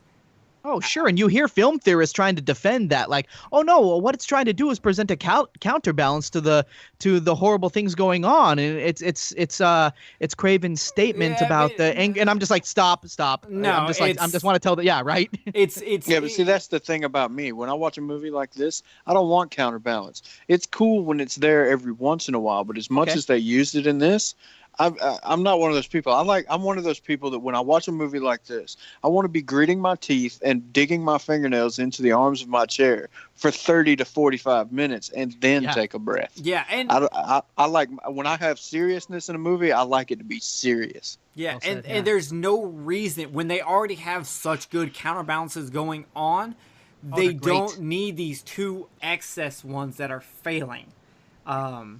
So I think we're all on par on there. This next category is actually really small for me because I don't have much to say. Special effects, kill, and gore. It's a low-budget 70s movie, and I didn't see anything wrong with what they did, but they also didn't do anything crazy. So you guys got anything to say about special effects or kills or gore? Kenneth? I thought the blood was great. Okay. I thought the blood, for the time period, I thought the blood looked really good. It didn't have that oranges or that red paint look to it that you see in a lot of exploitation films. It didn't have that. The guts, the little part of the guts that was put in there, I thought that was pretty good. Even down to the blood on their hands, it didn't look too reddish. It looked good. I got to give them credit for that, for the special effects. But other than that, there really wasn't a whole lot else in it. Yeah. Watson, you got anything to throw on that? I think the only thing I had written, because, I mean, just like Kenneth said earlier, it's hard to follow when you agree with everything. I think all I wrote in my notes, I have one line that just says, Weasel be dreaming that they be messing up his grill. That's it. That's all. I liked it all. I was pleased with everything I saw in that department. So this one, the next category is more of a personal one, and it's scare, horror, disturbing. And I'm just going to really quick retell the story that I had sent to Watson about this movie. Why this movie disturbs me. The first time I saw it, I was like 15. I was staying at my dad's for the summer, and he lives surrounded by woods, and this is in Georgia. I was like 15, and he went on a business trip for the weekend, so I was left there alone on my own accord. I had food, I had cigarettes, I had video games, I had movies. I was set. So my dad has a lot of movies. Kenneth will tell you my dad has always been big into having, whether it's VHS, DVD, doesn't matter, just mass amounts. Whatever Kevin gets into, he gets into it in excess. Yes.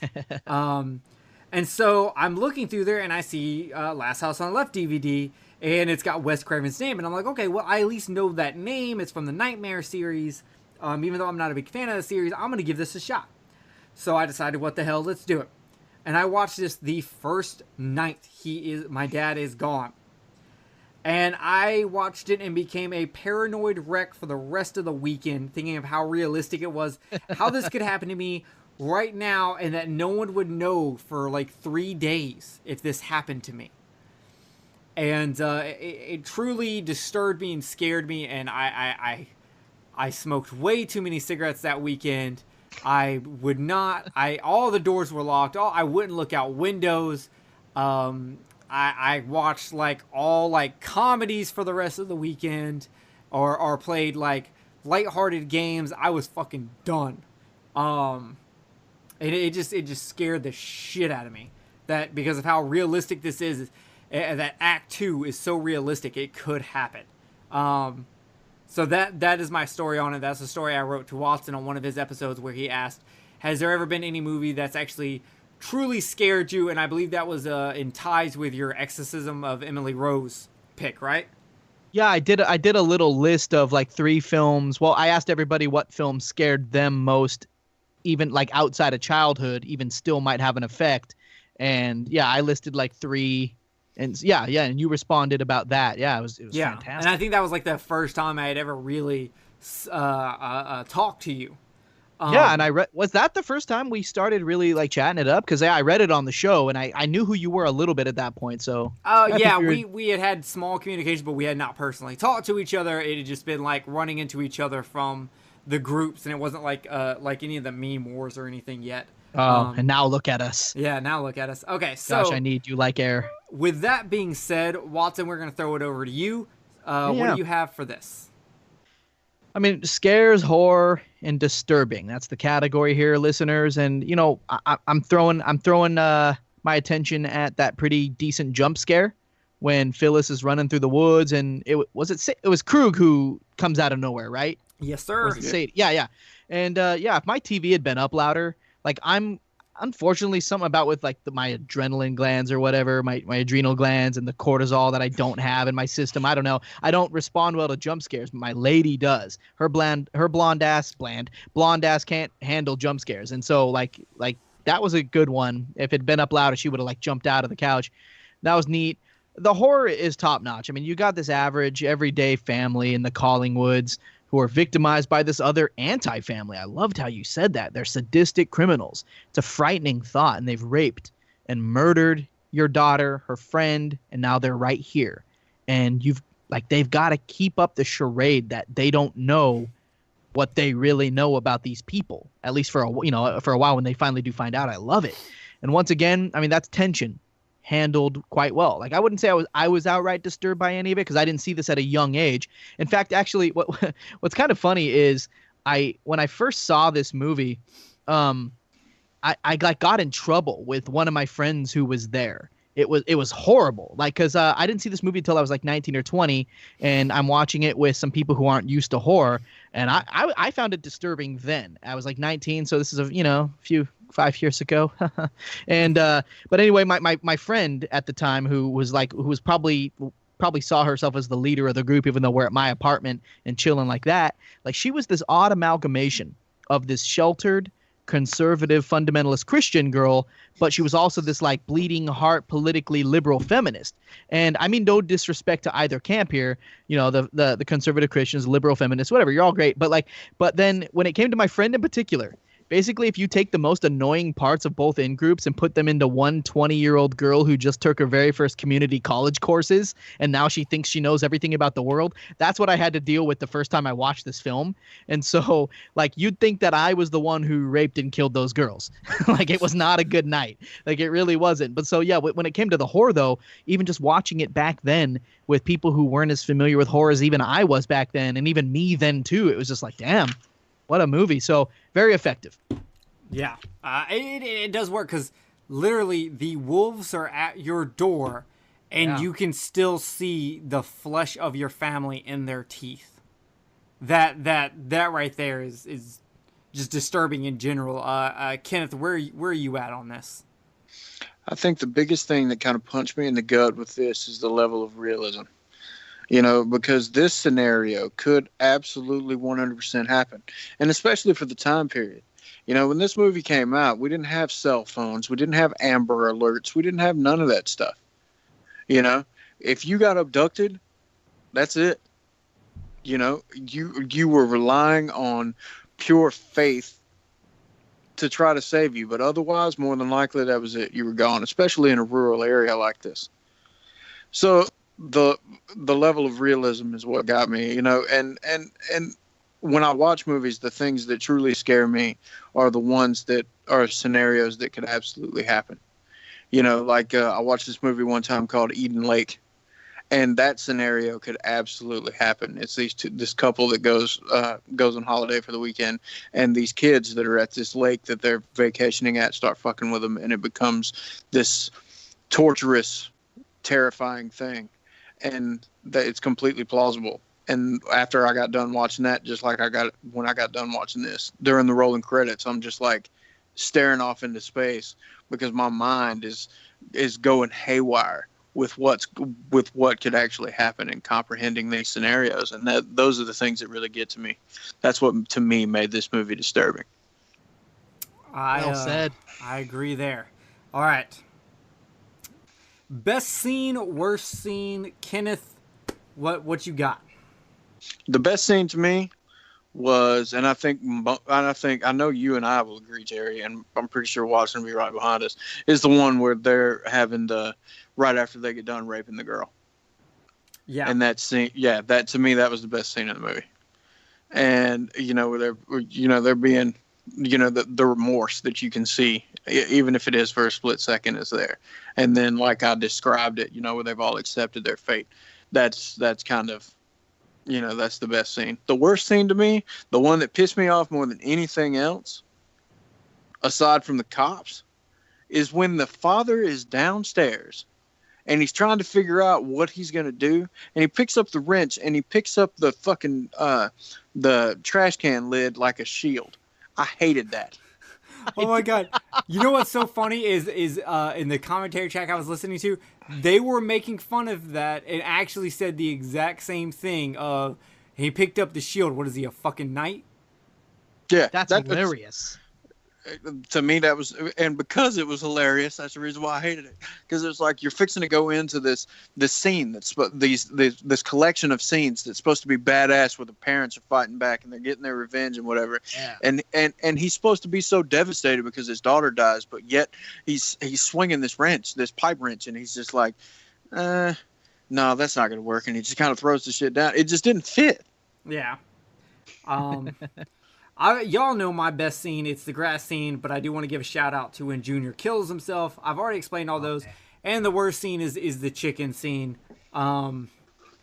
So I got nothing else to say on that. So Watson, you have some things you want to say, so you go right ahead, sir. Oh, yeah. Best scene for me.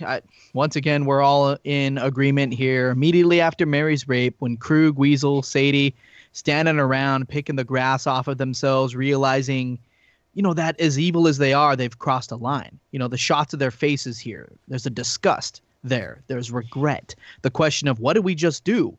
And we viewers are really getting a terrific shot of the humanity behind the evil here. And here, this is where Craven's genius, I think, his use of his great use of subtlety shines. And then here we get this dreamlike procession down toward the swamp. And I love this because Mary's walking down there as though in a daze, and so are Krug and company. They aren't chasing her. They aren't in a hurry. No one is. Like, what's done is done. It's over now.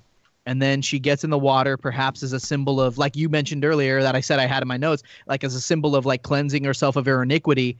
And then Krug provides her with a mercy killing of sorts. Like that scene just had me just like, I'm sitting there sipping my whiskey, just like, whoa, this is, I don't remember it being this good when I saw this, like, 10, 12 years ago. Like, excellent job. And worst scene, the scene that shook me out of the film the absolute most was, I already described it already, Krug and company driving down the road with the girls in the trunk, and that music, even though I like that song. But okay, let me do a different one. Toward the end, John and Estelle Collingwood are about to exact their revenge on these killers who took their daughter from them. Okay? I like this sequence of events more than I don't. But when Dr. Collingwood starts setting up his traps, the shaving cream, I'm finding myself a little bit ambivalent here, but okay, fine. But then the way Estelle Collingwood kills Weasel, like, you guys, like, that was where I was just like, "No, I don't know, you guys." Like, was there really no other way for her to go about dispatching this jerk off? Like, did she and her husband, like, they're planning it out, and she's just like, "Okay, honey, you get the shaving cream and set up the traps, and then get your chainsaw. We'll kill these guys." And he's like, "Okay, cool, babe. Like, so what's your plan? What you gonna be doing? Where will you be?" And she's like, "I've got this, John. I'm gonna take that Weasel guy down to the lake." He's like, "Uh-huh. I'm gonna give him a handy for a while and then blow him. It's the only way." And then he's like, "No, babe, nah. Like, wait, hold on. Go down to the basement. Go down to the basement, get a hammer or something. Like, maybe sneak a knife out. You'll stab him, right?" And she's like, "No, John, there isn't time." He's like, "No, Estelle, there's time. We got plenty of time." She's like, "No, you don't understand, John. Why are you so ignorant? This guy helped rape and murder our daughter and her friend. I have to seduce him. Why can't you see that?" Why don't you understand that I need to suck his dick? So, exactly. So I'm done joking around, but it elicits that response from me, and I'm just like, I'm being like Estelle here, and maybe I'm blowing this out of proportion a little bit. Zing. But for reals, I hated that scene with Estelle and Weasel. Like, I mean, okay, to hear that, okay, dude gets his junk bit off, okay, that's kind of cool sounding on paper. But when you see it all playing out, like, I'd be like, oh man, you like, I don't want to. Like they handled it better in the remake. There was a little bit of tension, but they handled that better there. I don't know. That was the worst scene for me, hands down. So that's where I land on that. Fair enough. Plot holes and stupid shit are kind of in the same category as the worst scene. I'm pretty sure we're all going to say the stupid shit is all the cops. There's no real glaring plot hole. I still have a question of the phone action throughout this movie, but it's not big enough for me to really say anything. Do y'all have anything to add to that besides cops are dumb? Sure, yeah. Like, I mean, the fact that they coincidentally break down in front of the Collingwoods' house, I was like, okay. And even then in the narrative, Krug's even like, oh, that's a coincidence. It's like, yeah, it is. It's like, it sure is, buddy. The chicken scene, the chicken truck scene with the cops. And listen, I understand. And anybody who might like really be trying to blow this movie more than Estelle was trying to blow Weasel, I understand. Okay, the cops is to illustrate the ineptitude of authority and of those who are supposed to protect us. We said this, but there's no world where I'm going to watch these scenes and be okay with that. But I'm okay with some of the other cop scenes. They aren't all bad, but I don't know. The chicken scene, screw that. And I don't know. What did you guys think about the idea? And I wanted to ask you about this, Jerry, since you watched the special features. You know, it seemed like you could clearly see, we're talking plot holes, everybody. You can clearly see Mary breathing and moving when her parents find her body. So do you think that was poorly handled, or was there intentions for her to be further in the movie, or what do you think? No, they mentioned it was just a fuck up. All right, let's rate Wes Craven's The Last House on the Left. Watson, since you're the special guest, we're gonna let you lead this, so that if you rate this terribly, we can do it better. Yeah, absolutely, yeah. Well, Last House on the Left is the origin of a master of horror in the making. It's, I had a great time with it. It's a flawed film, sure, but it's important. It's impactful. I think it's a film every horror fan should see at least once. I'm gonna give this a 4 stars out of 5, and urge folks to see this as soon as you can. Very good, Kenneth. What are you rating this movie? I am gonna go with a 4.5 out of 5 because I really, really liked it. I think everybody should watch it, just like Watson said. But at the same time, it still had a few flaws, so I can't give it a 100%. I absolutely loved it and want to, watch it every day of my life. But it's still an amazing movie. Well, fuck y'all bitches. I give it a 5 out of 5. I fucking love this movie. Yeah. I think it is downright great in its rawness and in your face. And even though it does have the scenes with the cops, eventually I'll re-edit this movie to take that shit out. And I'll make you raw, baby. Yeah. Yeah, buddy. I love this movie. I think it's a movie everyone who loves horror needs to watch, needs to take in. And I think it's anyone who wants to see a film that will make you uncomfortable or wants to watch a film that has a lot of subtext. This is the movie for you. You need to see this movie. And it really is crazy to me that the fact that Wes Craven's first movie is my favorite movie by him. Yeah, no kidding. He's got some landmark tentpole films under his belt, and I love that this is your favorite one of his. Actually, I think that's great. Yeah. What's weird is my second favorite film of him is The Hills Have Eyes. Oh, how about that? Like, Very good movie. Yeah, it is. then after that, I'm like, on Wes Craven. Fuck that shit. Scream was great. I do like Scream. I will say that I like Scream, but that he did this whole thing in the 80s that I wasn't down with.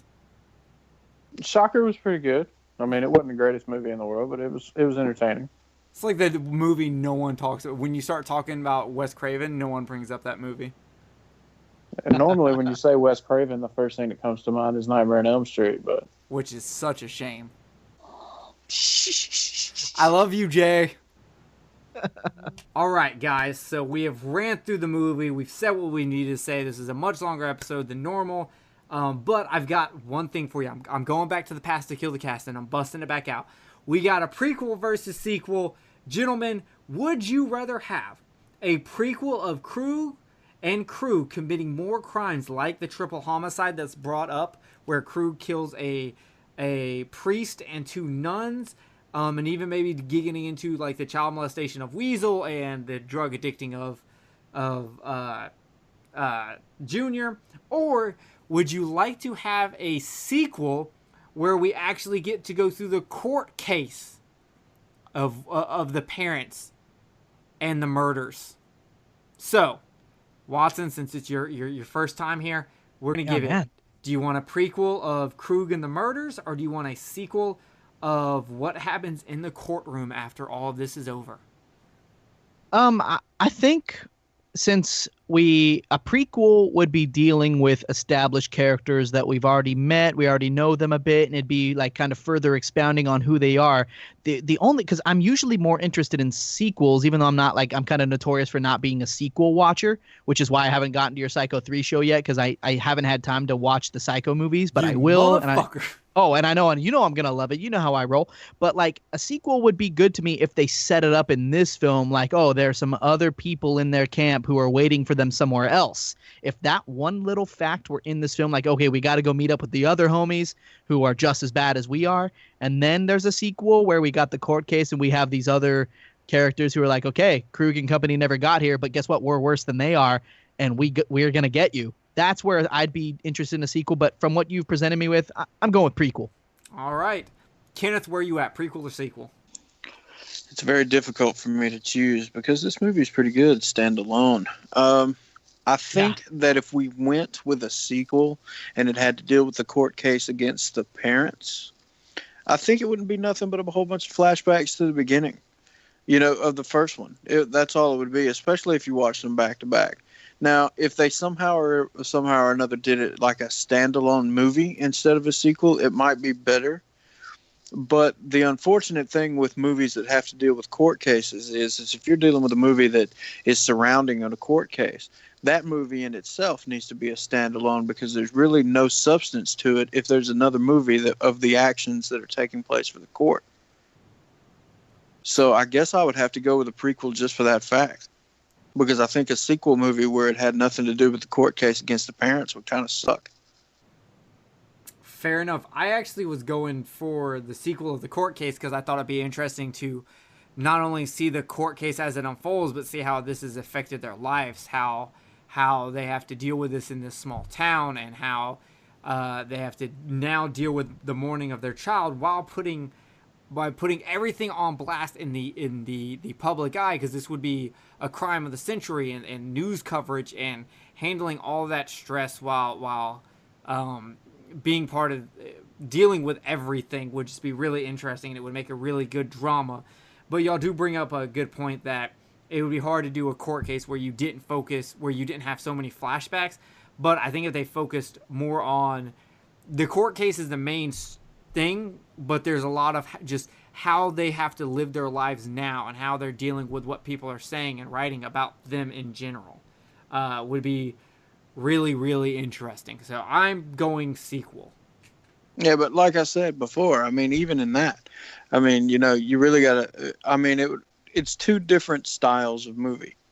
You know, you have your quote unquote exploitation of the first one, you know, where it's real disturbing and it's real serious and so on. You've got that. And then once you go into this extreme courtroom drama, you know, the only things that combine the two movies is just the fact of the characters and the underlining story or the backstory from the first movie. That's the only thing. Because stylization of these two movies is going to be completely different. Kenneth, you know how you had an issue with the third act? What if you actually made it where Act 1 was more of the prequel idea, where we find out more stuff about Krug? It's Krug and them talking about what they've done before, and you get more evidence of that, or and then you have the second act, which is the Last House on the Left movie, and then the third act being the court case. Or if you redo the whole movie and kind of do it in the same way of The Exorcism of Emily Rose, well, I guess you couldn't do that because no one would be alive that could tell what happened in the woods at that point. But the way you had originally set it up is, I think, you know, I think that would have made for a better movie, but I think it would have made for a better movie now. Yeah, now. Because sure. I don't think a movie like that would have done very well in the 70s. But I think a movie like that would do very well now, especially considering, you know, you've got all the crap that we watch now, or that is available to watch now. Like, what's that big Netflix thing that they had? Something about a serial killer or something? Making a Murderer. Right. You know what I'm saying? You got stuff like that. And then you know, your idea kind of really reminds me of Helter Skelter. Yeah. The original Helter Skelter. That kind of reminds me of that. So, you know, I think a movie like that would do a lot better now than it would back then. Fair enough. So if y'all want to remake this for again out there, we just gave you the perfect way to do it. So without further ado, thank you for joining us for Last House on the Left. We were joined by Watson from Horror Corridor, but this is the longest Kill the Cast show ever. Is it? God, I do this everywhere I go. Everywhere you are. Anyway, so Kenneth. And my technical difficulties. Well, no one would know about those. I edit those out, baby. Except for right now, they know about them now. But either way, Kenneth, do you have any parting words? I appreciate Watson coming on, and I really enjoy listening to his insights on things. And it sucks that Jay couldn't be here with us for it. Yeah, he's out there making that money right now, but that's okay. He'll be back. He'll be back shortly, everyone. Watson, adulting sucks. Adulting does suck. Watson, do you have any parting words? I do. Just a big thank you to you guys. I'm a huge fan of this podcast, and you Jerry, personally, I have been for a while. I've been talking with you a lot. Finally, getting to talk with Kenneth more. Jay's the only one I've never really had much contact with, but we'll change that. Now we're on the same network now. Just welcome to the network. Much love, you guys. Thanks so much for reaching out to me to have me on. I was happy to even do that little commercial I did for you on the Dracula episode. Even that's contributing to your show. Up to that point was just like an honor for me. Like, I'm totally just digging what you guys are doing. I can't wait to see you guys cracking that top 10 on Horphilia consistently. Much love, guys. Thanks for having me on. And thank you for coming on, lowering your standards down to come be with us people. Jeez. We are the Krug and Company of the Horphilia Network. Gotta have them common conversations. Yeah, and you're a Doc Watson. So thank you everyone for joining us. You can find us in all the usual places: Facebook.com/KillTheCast, Facebook.com/groups/KillTheCast. We are on the Horrorphilia Network, so you can find us by typing in Horrorphilia or Kill the Cast pretty much anywhere you go. Shout out to Horrorphilia for having us, and the podcast leads to nowhere.